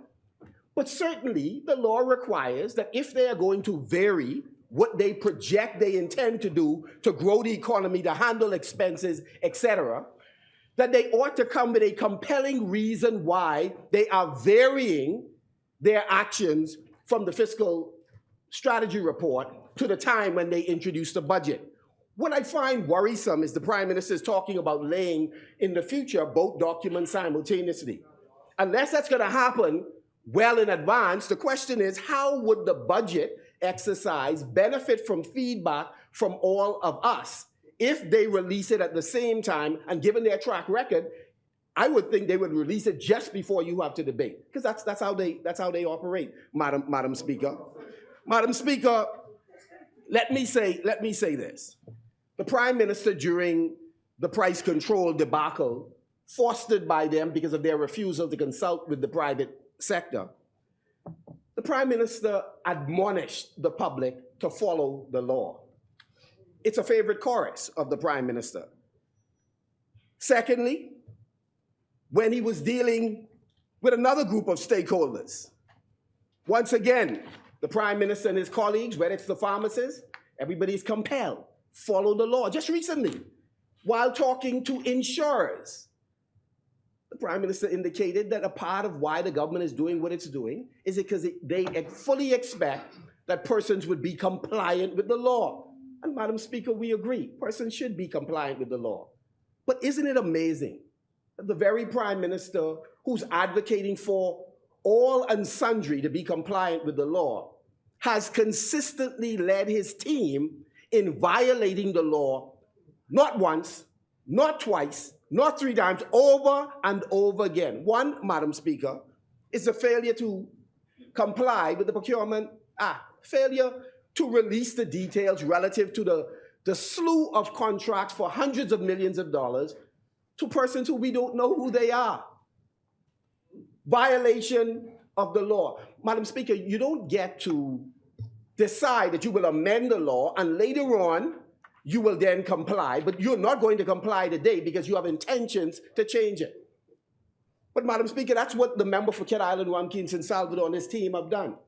They have held different people at different standard, but there's a different standard for the Progressive Liberal Party. The Procurement Act is one example. Their consistent lateness on providing a variety of financial reports. Again, the excuse is these were cumbersome pieces of legislation. They do not facilitate timely compliance, etc., etc. But the reality is, when these were being passed, they were here, and they were woke at the time they were here. They voted for all of these pieces of legislation. The member for Cat Island, Wamkin, San Salvador, the member for Exuma, the member for Angliston, the member for, and they voted for them. So one does not vote then and then now come and say that we are not complying with it because there were complications. They've represented, when we talk about truthfulness, it's been represented that they were not peer reviewed. When they were reviewed locally and they were peer reviewed regionally, internationally, with the help of multinational organizations as well, Madam Speaker. And so, Madam Speaker, let me say that when the government wishes to hold people to a certain standard, they themselves must hold themselves to the same standard. There is one law, one rule for the New Day government and a different rule for the rest of us. And true to form, the moment you start challenging, this is a government that cannot take challenges. Immediately they talk about threats, they respond with threats on what they can or will or hope to do. Consistently, Madam Speaker, consistently. So Madam Speaker, the very fiscal strategy report was due in November. And unfortunately, Madam Speaker, true to form, the government is now coming in February to lay the report. Consistently late on important pieces of legislation. Madam Speaker, as mentioned earlier, the purpose of this act is in part to bind the government to ensuring that budgets deal with particular deficits, and the government should outline how it intends to address the issue of the deficit, how it intends to meet its expenditure targets. And so I can predict right now, Madam Speaker, that come budget time, this administration would have moved away from aspects of this as they did the last time. Remember last time, Madam Speaker? They said they were going to deal with the issue of state-owned enterprises and the overwhelming subventions that were given. Instead of the government addressing state-owned enterprises, making them more efficient, determining to what extent they are rolling back some of the capital expenditure there, what they did is they doubled down on extreme hiring, extreme bloating of many of the corporations. Here's a government that is talking about the challenges that we face financially, but there's no real discussion about them constraining the excesses that they have given birth to. I believe one of the figures I heard recently, and I know the member who I have tremendous respect for, the member for Southern Shores who's here, I understand when we left one of the corporations, I think they had roughly around 161 employees.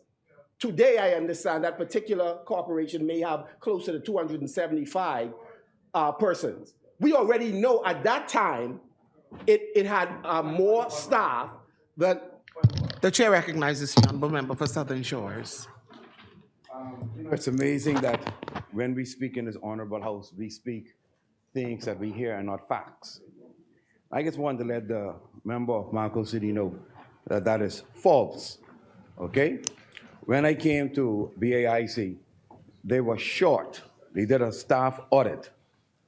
And based on recommendation from my HR, I was advised that we need a particular set of employees in order to complement the corporation. At that particular time, the corporation was losing funds. Every single week, we had break-ins during the corporation. The corporation have 2 properties, one in Soldier Road and one in Old Trail. And every time we have complaint from various tenants how the corporation was abandoned. So in order for us to secure our tenants, I was instructed by my superiors, I was instructed by my HR that we need more securities. That we did, and as of this day, BAIC has yet to get any break-in by any persons, or our tenants could truly say that they are safe in our parks. And so with you saying that, sir, with you saying that, no. As a matter of fact, this is the second time you mentioned this in this honorable house. And so, so this is the second time you mentioned this in this honorable house. Members, Of course, the staff increase by recommendation. By recommendation, but what you're saying is false. So just get it right. Get it right. Just get it right. You should have it. But you should have it. You should have it. And it's false. Madam Speaker, it's false. Madam Speaker, this administration continues to swell various state-owned enterprises, inclusive of the one that I just mentioned. And Madam Speaker, we want our people to be employed, but what we want is the right fit of skill set with the vacancies that exist to meet particular needs. And so, Madam Speaker, do not put in your report your intention to deal with state-owned enterprises and then refuse to do so. Madam Speaker, let me also say, Madam Speaker, Madam Speaker, let me also say that this administration has brought back a slew of senior public servants after having changed the policy to, one, pay them the pension and at the same time pay them a new salary. This is an administration that, rather than address many of the critical issues that we face as a country, are spending scarce resources, continuing to take, in many instances, Madam Speaker, unnecessarily large delegations traveling around the world, while there is a need for us to take our scarce resources to address issues at Princess Margaret, at the RAN, to address issues in opening the clinics in the family island, to address a series of critical issues that continue to affect our people. Madam Speaker, the member for Fox Hill continues to make a lot of interesting points. None of those points include the large number of foreign officers that have been deployed internationally. We do have, and I believe it's important that we have a presence around the world in very specific areas. However, this member has gone to great lengths to ensure that in almost every jurisdiction and almost every theme, we have an ambassador and additional foreign officers. So, Madam Speaker, this is an administration that feels as if it could spend the Bahamian people money without giving a thorough explanation behind the rationale. You talk about falsehood. Falsehood is when you take a trip to Bermuda, spending the public's money, and feel that you don't have an obligation to explain how you are able to take money out of the treasury for a private political trip. And while everybody else is penalized for any mis or malfeasance. There is no consequence for the Davis administration when they violate the law, Madam Speaker. There is one law for the Progressive Liberal Party, and there's a law for everybody else. Think about this, Madam Speaker. This is the same administration, in my view, who only talk about matters and partially confess when they are discovered. We only discovered that this administration had permission to draw down on $232 million of the special drawing rights from the central bank after it showed up in one of the central bank's report.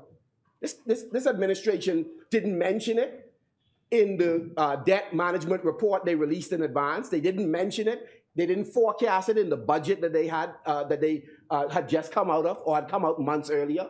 But we discover that they drew down, some say advance, others say borrow money from the central bank.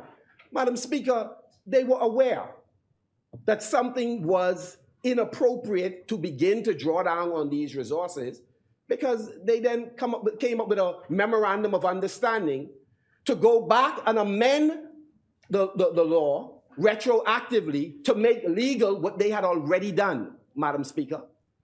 Had this been the Free National Movement, they would still be talking about that today. But that's what this administration did. The same administration that positions itself as if they are the paragon of virtue.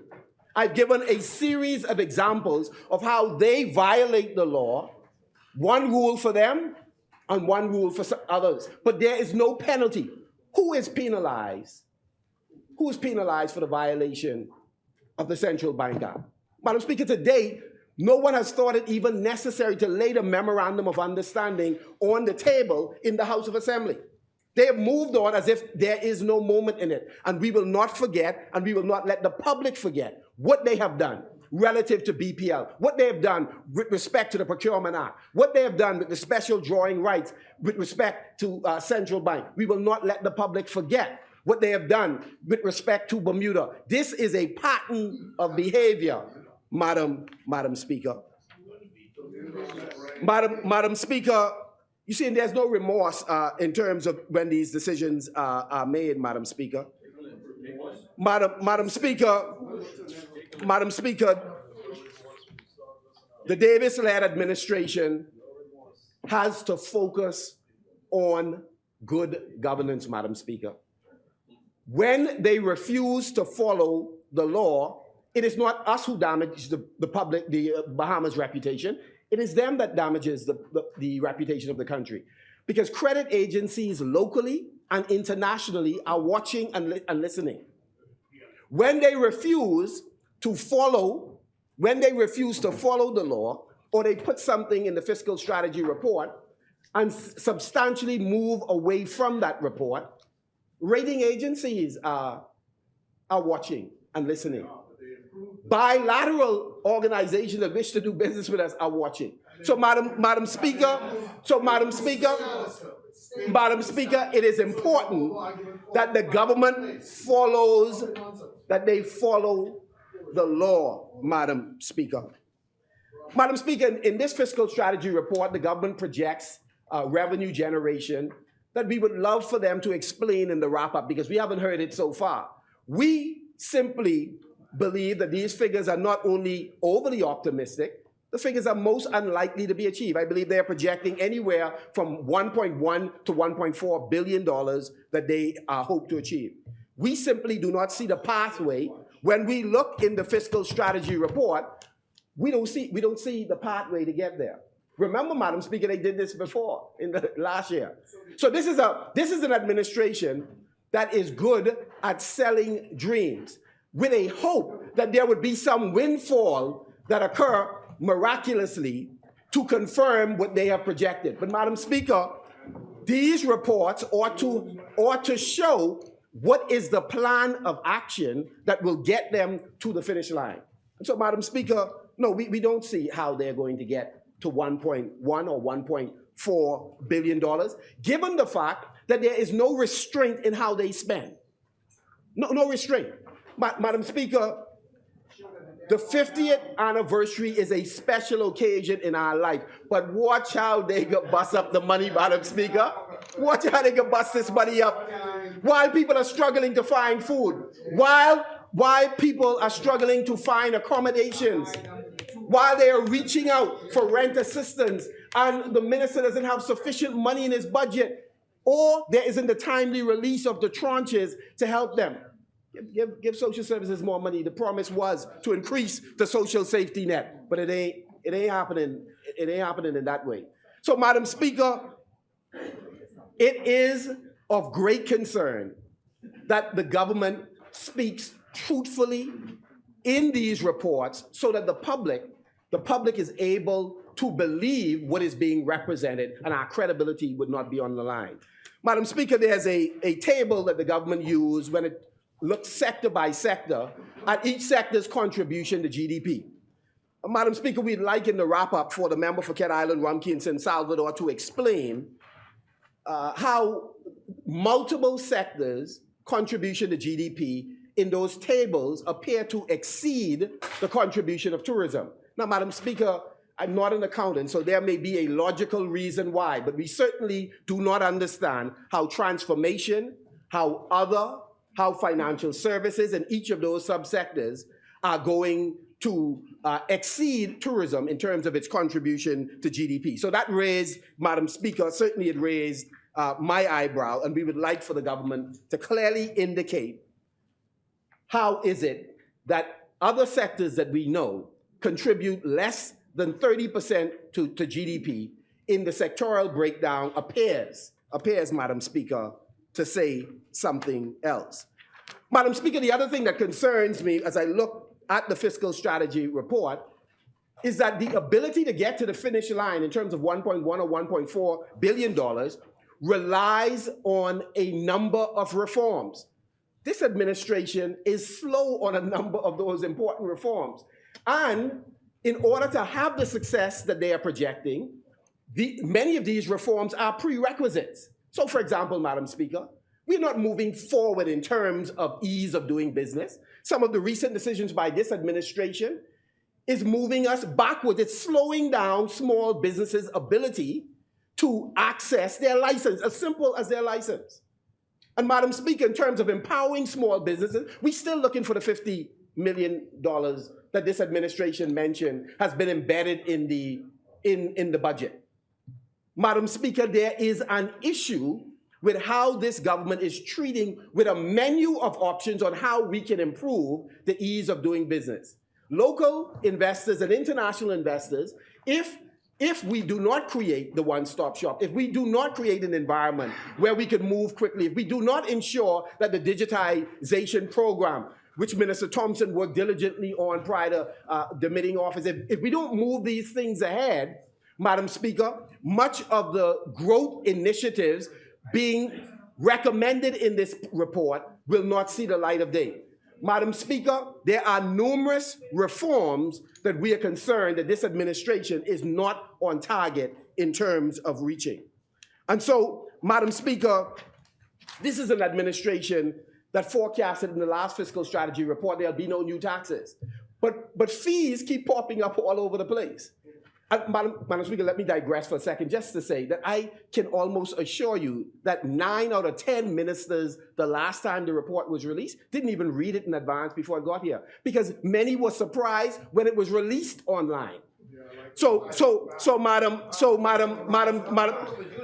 you were traveling, and the member for Fort Charlotte computer, his laptop wasn't working. That's why you all didn't see it. So I can give you a bly on that. So, Madam Speaker, the reality is, Madam Speaker, that this administration, if it is going to succeed, have to take this albatross they put on the back of the Bahamian people off. You can't say there are no new taxes, and fees are popping up in the Ministry of Transport. Fees are popping up in inland revenue. Madam Speaker, there are a series of things this administration is doing that's making it increasingly difficult for small businesses to develop. And so, Madam Speaker, as I close, I close on this note, Madam Speaker, that here is an administration. Here's an administration, Madam Speaker, short on reforms, refused to introduce the Freedom of Information in its entirety, Madam Speaker, when people can begin accessing information right now.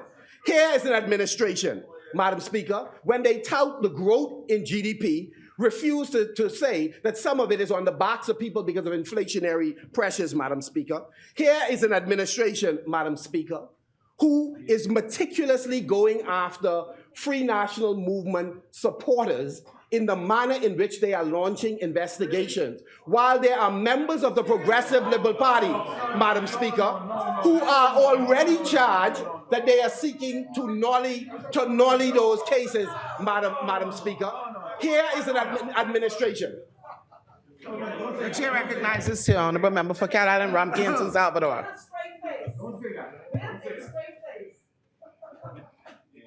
What investigations we here are conducting the government what investigation are you talking about? Yeah, what? Name one. Right? When you two are happy to Yeah. speak to them, my brother. I know about one completed investigation. But that was the government. That was the government.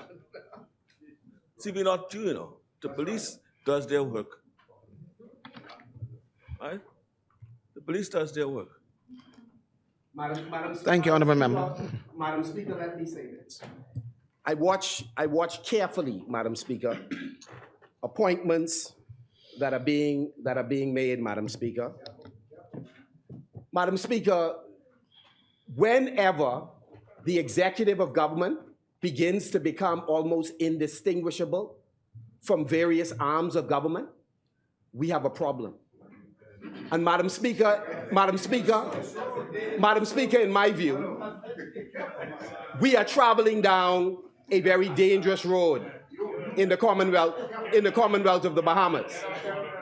And so, Madam Speaker, I speak through you to the Bahamian people that we are going to remain vigilant to watch the interaction and the relationship between the executive and various regulatory bodies, uniform branches, and all other areas of government to make sure that no Bahamian rights are trampled upon. Because, Madam Speaker, there appears to be one rule for the Progressive Liberal Party and a different rule for the rest of us. You guys had a parade in 2017.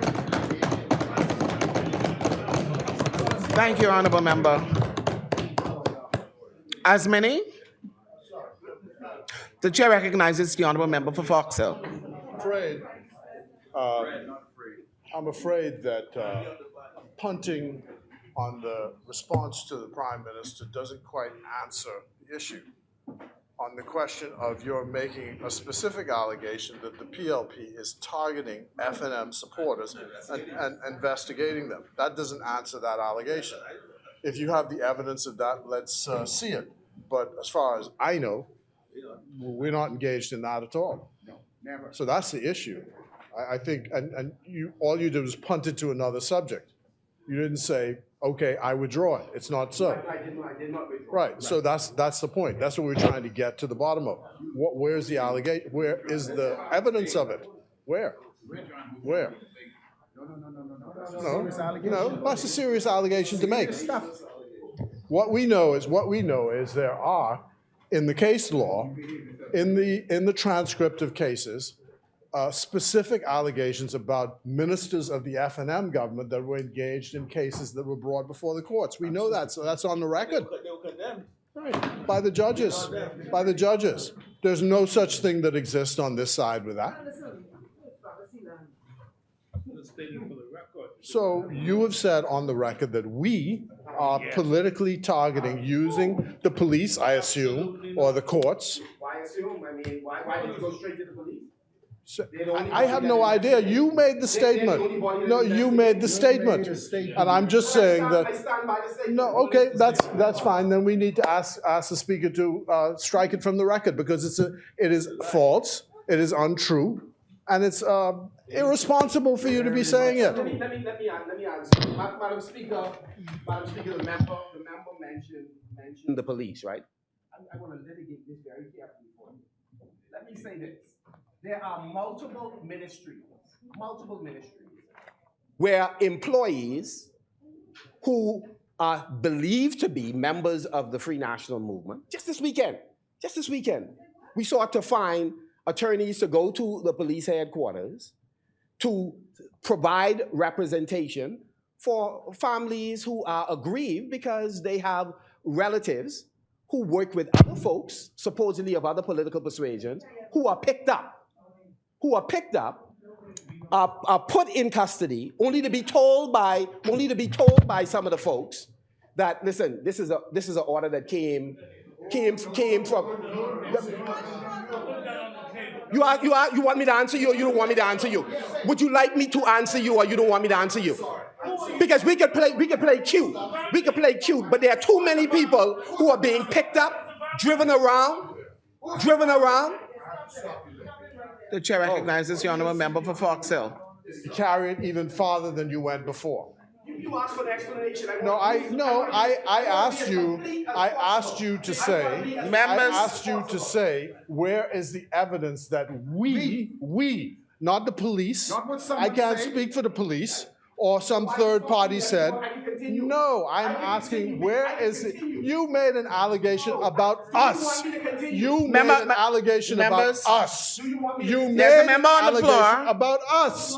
Us, these people here, not the police, not the, no. I don't want you to continue. Members, at all. members, I'm just one saying member, to you, one member. You made an allegation about us, which is false. False in every material particular. Thank you. Every material particular.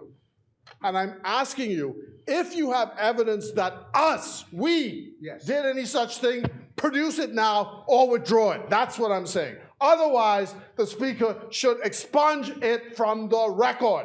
And you should forever hold your peace on this subject. You can never silence me, not you. So what I'm not silencing you. Members, on this members, subject, I'm saying on this matter, you cannot make a false allegation against these people sitting in here. That's the point I'm making. If you have the evidence, bring it. Otherwise, withdraw it or forever hold your peace. Then it should be expunged from the record. And I so ask the Speaker to do so.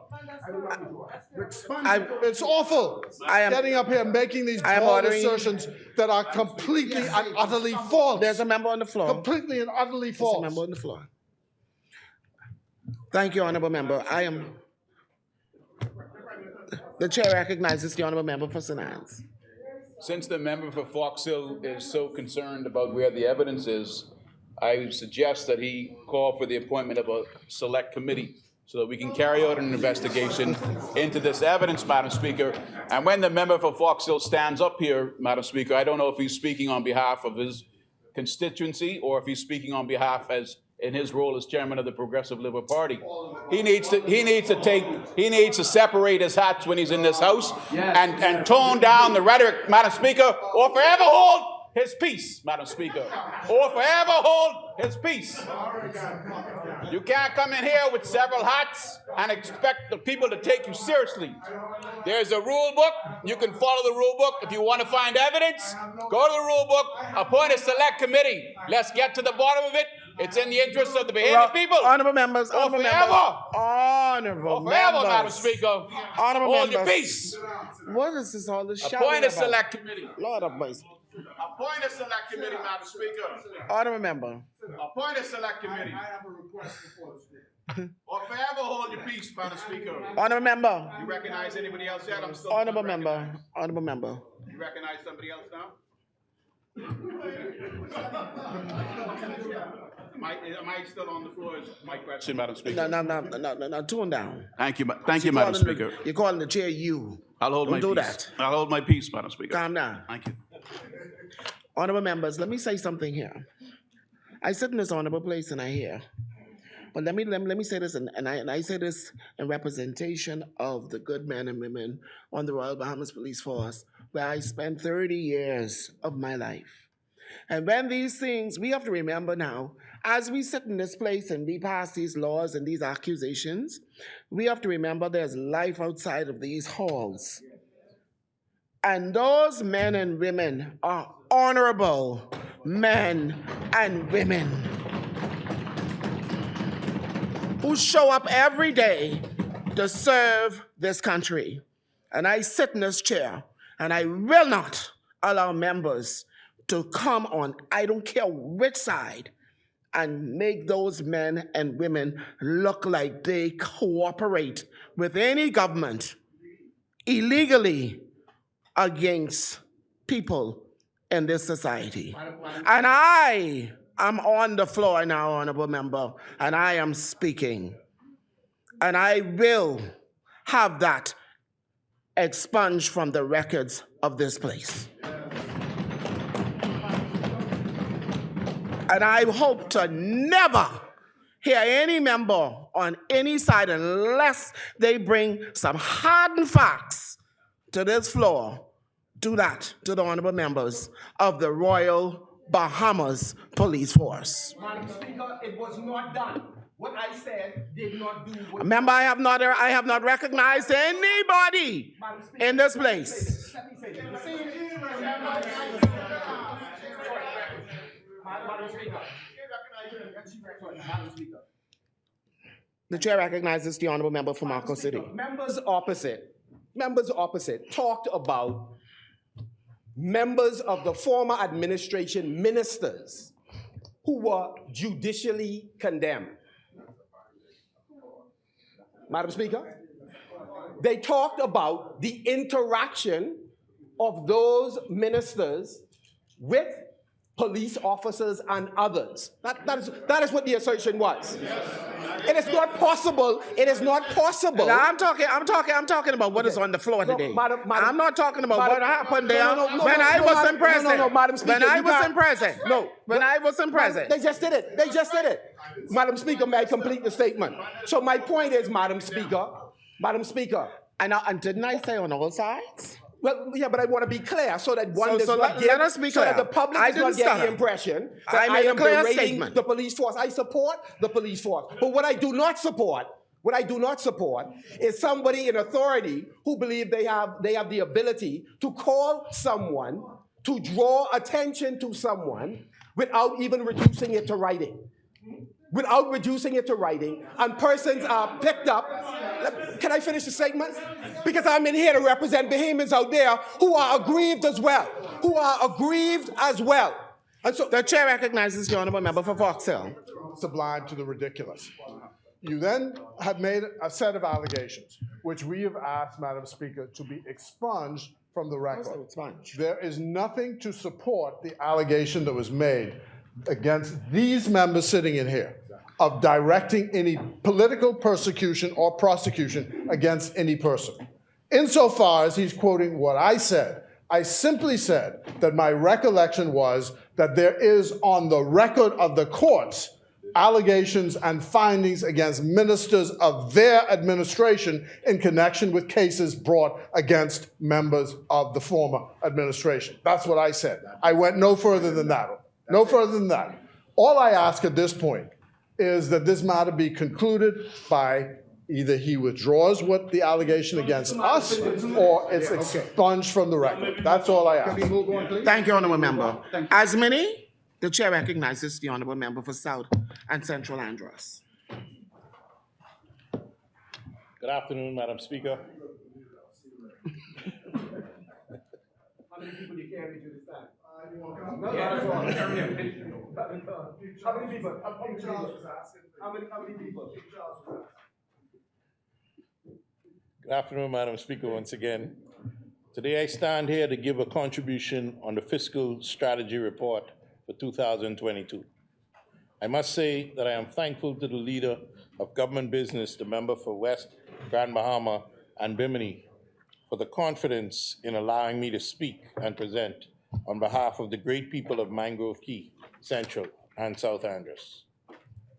Before I begin, Madam Speaker, last week I attended the district spelling bee, and I must first applaud Principal Ramming at the small but mighty Deep Creek Primary School, who not only had all of us students entered in the spelling bee place in the top 3, but also had the winner, Mr. Malik Forbes, who will now represent the district at the National Spelling Bee, Madam Speaker. Madam Speaker, this week I will also attend the award ceremony in South Andrews High School, at which time I will be giving out community awards to some deserving students from the school. Also, next week, with this being the month of love, Madam Speaker, I want to show some love to our precious seniors in the entire constituency with a scrumptious treat throughout the island. The government, Madam Speaker, not Navi. The government, Madam Speaker, has set out a comprehensive report that outlines the policies and direction of the government in its borrowing, spending, and taxation, all to achieve sustainable growth in our country's economy. One of the major objectives of this New Day government is to achieve a 25% revenue to GDP by the year 2024, 2025, while reducing the debt to GDP by 50% by the year 2030, 2031. Madam Speaker, we understand that having a high debt to GDP ratio limits the response capabilities to any future unforeseen economic challenges, such as major natural disasters, inflation, and recessions. However, reducing this debt should not be seen as punishment, but rather sound strategy and planning. One of the key priorities of the Davis administration is the restoration of the fiscal health of the Bahamas.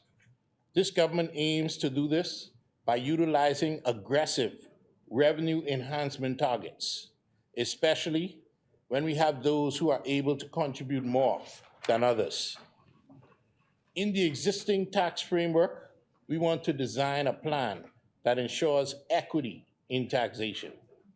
Another priority is the development of bottom-up strategies for each island and community. The government is on tap with the Family Island Infrastructure Fund to set aside the financial resources to allow just this. The New Day government is also intent on strengthening the existing health infrastructure for all Bahamians. We have heard the announcements by the member for Tall Pines about the infrastructural upgrades to the Princess Margaret Hospital and the Rand Memorial Hospital in Freeport. We also know that there are plans to upgrade and build new Family Island hospitals and clinics, including those in Andros. And I know that Mangrove Key and Central Andros are anticipating those special words that will soon be forthcoming. Madam Speaker, in March of 2022, the government produced a paper on the plan to achieve a 25% revenue to GDP goal. That paper explains that the government is determined to implement targeted reforms to enhance the effectiveness and efficiency of public spending. The sensible way forward is through a combination of spending restraints and revenue enhancement. And this is the cornerstone of the government's medium-term fiscal strategy. In reducing spending, the strategy is to constrain its rate of growth such that its ratio to GDP declines over time to a more sustainable level. Reforms and enhanced efficiencies in government operations will contribute to this goal, and reallocations will also be implemented to align spending to core government priorities as set out in the Blueprint for Change. Madam Speaker, we have already witnessed some of these changes through amendments and expansions to certain bills, like the Disaster Risks Management Bill that aligns all previous government departments, the Nurses and Midwives Bill that will include advanced practitioner nurses to utilize their higher level training in the medical center. Madam Speaker, at 25%, the yield of revenue system will be sufficient to fully finance both recurrent and capital expenditure, while also leading to the gradual elimination of the annual deficit. While vital, within the context of the government's fiscal strategy, a revenue to GDP ratio of 25% is not unreasonable in and of itself or when viewed internationally. Within the advanced G7 nations, the revenue ratio amounts to some 36%. In the euro area, it averages roughly 46%. Closer to home, in Latin America and Caribbean countries, they post an average ratio of 27%, with regional rates of 30 to 31% in Jamaica, Barbados, and Belize. The proposed revenue enhancement measures advance below to secure the achievement of the 25% revenue target bring into focus possible opportunities for revenue generation in the short, medium, and long terms, and were guided by the following principles: to increase the predictability in the tax system, to promote voluntary compliance by simplifying and decreasing the compliance burden for taxpayers, to align with international commitments, to align with the national environmental policy of the Bahamas, and also to support low and middle-income taxpayers in the Bahamas. Madam Speaker, this New Day government has been clear that its priority is to avoid increasing the burden of taxation on Bahamians. It is desirable to implement reductions in custom tariffs going forward. However, in order to do this, the government must ensure that its revenue collection management is improved. Emphasis is being placed on enhanced revenue collection on real property tax, value-added tax, business license fees, custom duties, and excise tax. It has long been recognized that important gaps exist between the amount of taxes that are due for payment and the actual amount collected. Madam Speaker, the Fiscal Strategy Report is in place to advise the direction of our national budget. In the economy, small businesses continue to generate substantial inputs. The number of licensed MSMEs expanded by 24.4%, from 38,227 in 2020 to 47,550 in 2021. This government, Madam Speaker, will continue providing funding of $50 million per year to further support the growth of MSMEs, in addition to other traditional support to the farming and fishing communities. For larger domestic or foreign investments, the focus is on larger scaled investments, which contribute significantly to the new jobs and spending in the economy. A significant objective within our fiscal strategy, Madam Speaker, is the investments in the blue economy to commercialize the blue carbon credits generated from marine preservation. To date, expert scientific assistance has been procured to aid in the assessing the quantum and value of domestic seagrass meadow carbon sequestration. Seagrasses are a very important food source and habitat for wildlife, supporting a diverse community of organisms, including fish, octopuses, sea turtles, shrimp, blue crabs, oysters, sponges, sea urchins, clams, and squid. Carbon accumulates in the seagrasses over time and is stored almost entirely in the soils, which have been measured up to 4 meters deep. And Madam Speaker, although seagrasses account for less than 0.2% of the world's ocean, they sequester approximately 10% of the carbon buried in ocean sediment annually. This data, once gathered, will allow the government to quantify what we have in our waters and set targets on how to sustain them while incorporating carbon credit financing. Madam Speaker, every ministry has plans in place that align with our fiscal strategy. And I trust, as the member for Elizabeth did earlier, when given the chance, each minister will outline their targets in their ministries. In closing, Madam Speaker, I wish to endorse the fiscal strategy set out by this New Day government. As a responsible government, we cannot allow fear, pessimism, and uncertainty to be the determining factors in the growth or decline of our economy. Therefore, with sober, realistic, and aggressive plans, the government can do its part in offering a balanced approach to taxation and spending. This member, on behalf of the strong and mighty people in Mangrove Key, Central, and South Andros, support this bill. Thank you, Madam Speaker. Thank you, Honourable Member. As many, the Chair recognizes the Honourable Member for East Grand Bahama.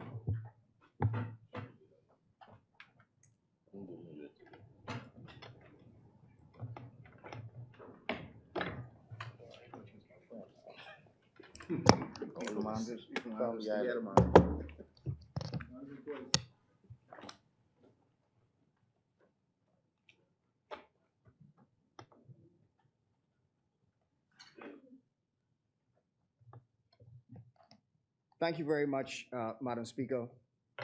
Madam Speaker, it is again a privilege to be able to speak in this honorable place on behalf of the good, wonderful, exceptional people in East Grand Bahama, and to make my contribution to the resolution with respect to the fiscal strategy report. Madam Speaker, the Davis tax and spend policy will destroy. Oh, sorry. I'll rewind and start again.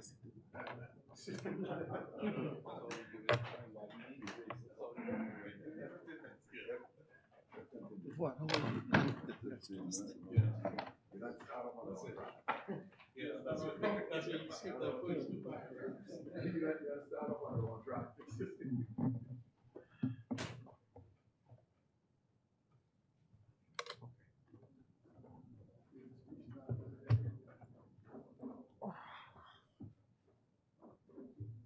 Thank you very much. Thank you, Honorable Member. Mr. Deputy.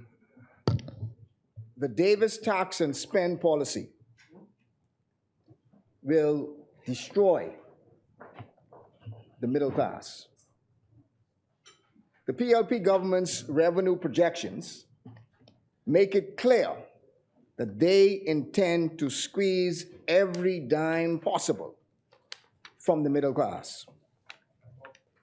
They fully expect you, the poor, the middle class, to pay more in VAT, to pay more in real property tax, to pay more in fees, and more in customs duty.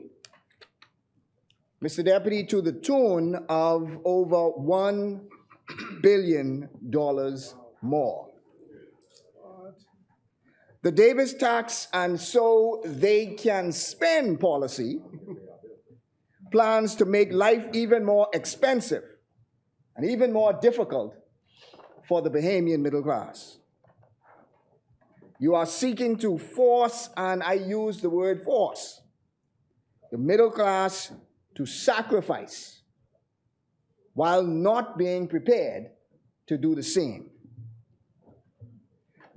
Mr. Deputy, Gowan Bowe, who is a member of the Fiscal Responsibility Council, said in a Tribune article, and I quote, "Stop seeking to extract blood from a stone," when he was referring to this fiscal strategy report. The government is seeking to get more from those who have less. And you are destroying, in the process, you are destroying the middle class Bahamian. With no new revenue streams and no spending controls or cuts, the Davis tax so they can spend policy is seeking to extract every dollar, every dime that it can from those who have little to pay. The fiscal strategy lacks innovation and is a classic example of a tax and spend more policy. The Davis tax and spend policy makes no attempt to reduce spending and no attempt to tap into new innovative streams of revenue sources. The Davis tax so they can spend policy does not focus enough attention on job creation, and it does not focus enough attention on growing the economy. Bahamians are already faced with rising electricity costs. They are already faced with high food prices, high medication costs, higher import costs, and high inflation pressures, all due to the bad decisions of the Davis administration. And now, due to the actions of this government, they are threatened with higher health care costs.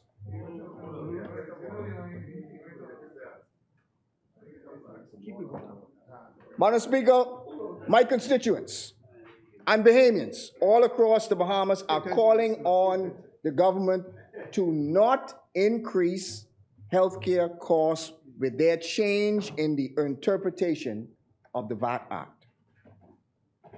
The changes will be harmful to the consumer. If you are truly concerned about the poor and the middle class, you will not add additional costs on health care. Your actions will increase the costs for medication. Your actions will increase the cost for things like physiotherapy. It will increase the cost for medical procedures. The fear and concern is that people will also be driven to the public healthcare system, which is overcrowded already. Or they will go to the US, or they will simply not have the care that they need. Mr. Deputy, the government must fix this. First, we should clear up a few matters.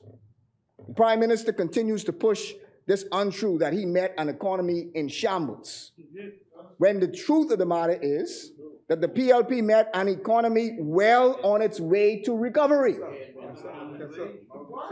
The Free National Movement oversaw most of 2021,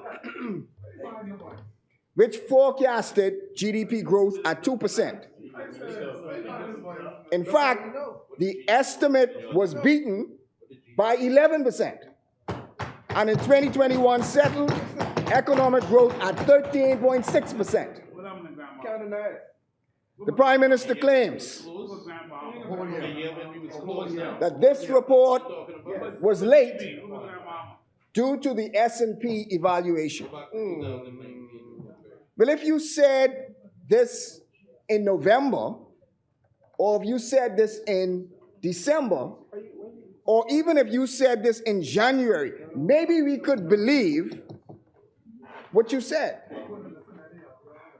But if you come in February, Mr. Deputy, it simply sounds like a made-up excuse. Something seems, to quote one of our fallen brothers, something seems a bit smudgy with this explanation. The S&P report was issued in November, and it is now 2 months later. Part of issuing these reports on time is about credibility. It is about obeying the law. It is about saying, performing what the law says you ought to perform. But, Mr. Deputy, one thing is clear. The government has not listened to the S&P evaluation at all. I quote the S&P report. The rapid increase in debt over the past few years means that the Bahamas' previous fiscal consolidation plans will likely be insufficient to meet the country's debt targets without material new revenues and significant cost cutting or economic growth well above historic averages. They go on to say, however, we believe the government's goal will be hard to achieve absent new taxes or material spending cuts. This is the same S&P report that they waited on. Having seen this evaluation, what does the Davis administration do? They say, let's increase the revenue projections and let's increase our spending projections. Let's squeeze some more from the middle class so that we can spend even more. So having gotten the advice that your original revenue projections are too high and are not achievable, they decide, let's not listen to what was said, but let's increase the revenue projections and make them even more unbelievable.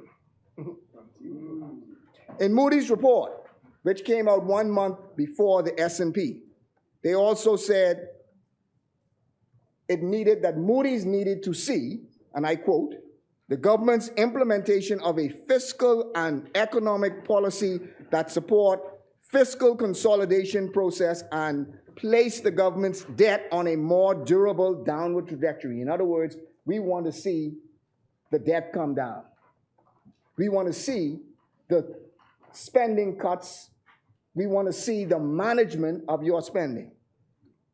We believe that it was the government's failure to control and contain spending and its failure to meet its own fiscal targets that put us on a path to downgrade. Mr. Deputy, the biggest problem with this fiscal strategy report is that it is difficult to believe. This government has a credibility problem.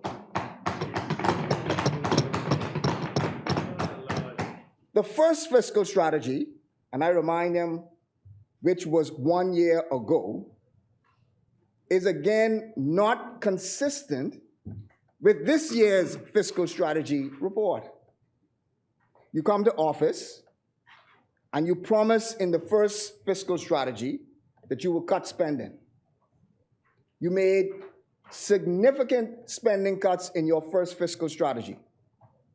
But in less than 6 months, you bring a budget that says something different and brings different targets and adds more spending. Now, 6 months later, you bring a new fiscal strategy. And guess what? It has different targets and it has more spending. There is no consistency in your plan, and when we return in 6 months, I am sure that we will see a completely new target and even more spending. Mr. Deputy, the government unfortunately has stifled the Fiscal Responsibility Council. The government has failed to table its report, which is now a year late. Say that again? A year late. They have not reported on the last fiscal strategy of 2021, and the government has not tabled their report on the budget of 2022-2023, and that is 6 months late. Gowan Bowe, a member of the council, has explained that the council got access to the information required only in the summer of 2022. But he cannot say when the reports will be completed. We hasten to point out that no council member should be put in this position. The Prime Minister, as Minister of Finance, has the responsibility of ensuring that the council has immediate access to the necessary information and all resources and assistance required to meet its statutory obligation on time. We must also point out our dismay in having to learn deep in a Tribune article that the previously appointed chairman, Mr. Kevin Burrows, is no longer the council chairman. It is astounding that we would have to hear this important announcement or this important fact about an important independent statutory body, that we would hear it from a newspaper. Yet, the government makes no formal announcement on this matter. What is the status of the council, Mr. Deputy? Is there a new and interim chairman? And are there any other changes to the composition of this important council? The council functions as an independent watchdog, and that's why it is so important as we debate the fiscal strategy, because the council serves as an important watchdog, and their report is not just sent to the government, but their report is sent to Parliament. So they must report to Parliament. So all of us as parliamentarians should be concerned when the Fiscal Responsibility Council has not reported for a year and is 6 months late on the budget report. Madam or Mr. Deputy, I have to ask the question. What is the government afraid of? Are you frightened or concerned with what the Fiscal Council will say? The government continues to have a credibility problem when they do not follow their own laws.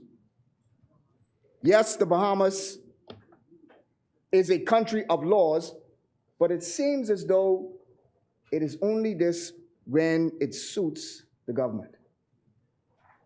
You are consistently late with the legally mandated reports with no excuse. You have not followed the Procurement Act, in some cases completely ignored the provisions. You have misled Parliament and the public and simply failed the public, causing electricity costs to increase on the backs of Bahamians. Worse, you have now dragged the central bank into this. The Bahamian people have yet to receive a satisfactory answer on why you circumvented the law and accessed the country's external reserves through an advance in the SDRs held by the central bank. The Central Bank Act in Section 17 unequivocally states that the IMF's SDRs are a part of the official external reserves of the central bank. They are not, never have been the property of the central government, and for reasons that are well known and well understood. Contrary to the Ministry of Finance's press statement in January 4, 2023, the government is in fact borrowing assets from the central bank, and are both the Ministry of Finance and the central bank have noted that they are required to pay interest and to repay these funds. Mr. Deputy, the ministry is misleading the public when it says that it is not borrowing funds from the central bank. We repeat, however, that it is clearly and patently against the law for the government to get any advance of funds from the central bank except for a capped amount of a very short-term lending. Again, the government has a credibility problem. Section 21 of the Central Bank Act is explicitly clear. If the government wants to take the step and become the first government to tap into the country's foreign reserves to finance its ongoing obligation, it has to come to Parliament. and explain what changed in its fiscal plan to make this necessary. The governor of Central Bank confirms that the change in law is required, and the financial secretary has confirmed that the advance has already taken place. Mr. Deputy, I live in Grand Bahama. I've lived in Grand Bahama my entire life and represent the good people of East Grand Bahama. Grand Bahamians continue to remain dissatisfied, disappointed, and disillusioned by the PLP government's performance. Really? We all had hoped for the hotel deal. And previously, we had updates. The board would give reports as to what's happening.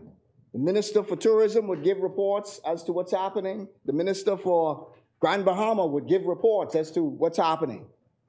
Now we only hear silence. As they say, you only hear crickets. So we ask, Mr. Deputy, can the government provide an update on the sale and redevelopment of the Grand Ukiah? We hear rumors of the airport in Grand Bahama, but we have not received any official word on what's happening with the airport deal. So, Mr. Deputy, can the government report to the people and give an account as to what is the status of the airport redevelopment project? Also, Mr. Deputy, what's happening with the RCCL cruise port deal?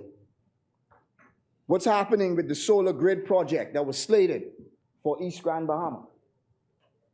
What is the status on the shipyard expansion? All of these, unfortunately, we are not hearing sufficient information on what's happening with these projects. These projects, some of which were started by the Free National Movement. Can the government provide the public, and in particular the people of Grand Bahama, and in particular the people of East Grand Bahama, with an update on the sale of the Equinor oil storage facility in East Grand Bahama? Mr. Deputy, I raised this issue months ago in this place. It is vitally important that the government not allow Equinor to leave without ensuring that there are sufficient funds and resources in place to compensate residents and compensate businesses for any damages left or any damages that have been done and have not been cleaned up. The Environmental Act ensures that the government has the power to ensure this does not happen. They have the power to ensure that it does not happen. So, Mr. Deputy, we ask the question, what is being done to ensure that there are resources in place that will not allow Equinor to leave without paying those resources? While the government has leverage before the sale is complete, the government must ensure that there are sufficient resources that remain to compensate and complete any cleanup that is necessary. Environmentalists have continued to express their serious concerns. Mr. Deputy, also the DRA, we had so much high hopes for the DRA in progressing with their home repair program. It is unfortunate that this home repair program has unfortunately failed the people of Grand Bahama. Mr. Deputy, also, I must ask, the Chamber of Commerce in Grand Bahama made a public call to meet with the Prime Minister. Has this meeting taken place? And if the meeting has not taken place, why is the Prime Minister not meeting with the Chamber of Commerce in Grand Bahama? And when will he meet with the Chamber in Grand Bahama? Mr. Deputy, recently the topic of Grand Bahama Port Authority also has been raised in the media. Clearly, we need a change in the Grand Bahama Port Authority. It has always been my view that the Grand Bahama Port Authority structure has outlasted the times. We need a GBPA that is accountable to the people of Grand Bahama and not just their shareholders. We need a GBPA that can and will provide a new vision for the island. We also need a GBPA that can provide the necessary resources that the island needs for redevelopment. We also need more land available for redevelopment in Freeport that businesses and Grand Bahamians can take advantage of. We also need more responsibility and power and ownership in the hands of Grand Bahamians, backed by an international partner with the resources to make this happen. Mr. Deputy, in conclusion, and I agree with the member for Elizabeth to this extent. A large degree of the Bahamian public could almost care less about the numbers in this fiscal strategy. What they do care about is how much more expense their families face. What they do care about is how much more they will have to pay for electricity costs. What they do care about is every time they go to the food store and the food prices remain high and there's no relief in sight. Those are the things that they care about. They care about when they go to the doctor, that their medication and their medical bill is not higher than it was before. That's what they care about. They care about being able to feed their children, to pay their bills, and to live a comfortable and safe life. They care about crime. They care about the fear of crime. And that is, again, one thing that was lacking in the fiscal strategy, because all of it is connected. What additional resources are going to be placed for the police? What additional resources are going to be placed for the immigration? What additional resources are going to be placed on education, on social services? All of these are what affects Bahamians. And they are the things that are important to the everyday Bahamian. So, Mr. Deputy, unfortunately, whatever this book says, Bahamians' lives is not better than before. Bahamians are paying more than before. And if anything, what the projections in this book says is that you could look forward to paying even more in the next few years. And so, Mr. Deputy, we call upon the government, we call upon this government to fix the problems that the everyday Bahamian is facing. Thank you very much, Mr. Deputy. Thank you, honorable member.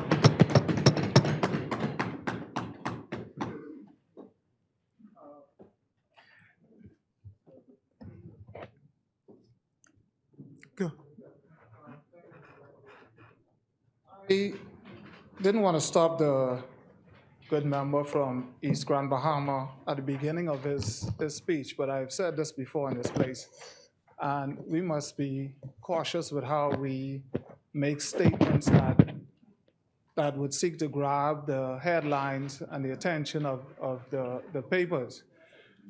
The good member started with a statement that the financial report and the fiscal strategy report, that the plan will destroy, in his word, the middle class, destroy the middle class in the Bahamas. These heavy predictions, I want to bring light that they're not only reckless, but once they grab the headlines, internationally, they can do damage. So I draw attention to the same member's statement that is in a headline Thompson says the proposed reduction in VAT will destabilize the economy. I don't have to give you a headline, you gave yourself a headline. The opposition's plan would lead to a dramatic and fall off in revenue, likely in excess of $100 million in a period of 12 months. Now, you want to interrupt because this is his statements. I'm quoting his statements. And I want to caution. Yeah. Honorable members, let him finish. Let him finish. Thank you. Yeah, let him finish East Grand Bahama. I know you would be disturbed by it. I know you would be disturbed Honorable by members, it. East Grand Bahama, yes, I heard you. I heard you. You have the floor. I will give you a chance to answer. Yeah, I will give you a chance to answer. This is not very long ago.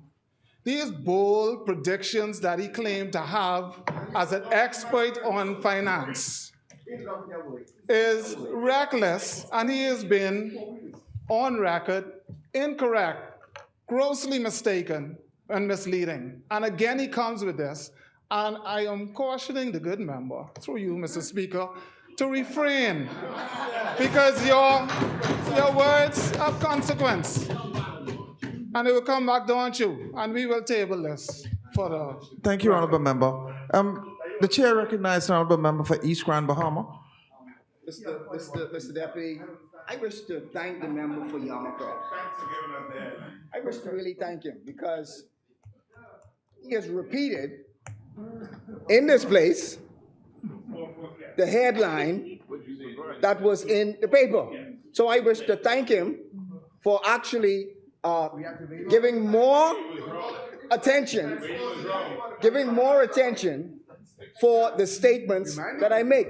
And I also ask him that if he's going to quote from me, that he also has to adopt my words. So my brother, if you're going to adopt, the member for Yamakura, if you're going to adopt my words, then that is a wonderful thing that you support what East Grand Bahama is saying. Thank you, Honorable Member.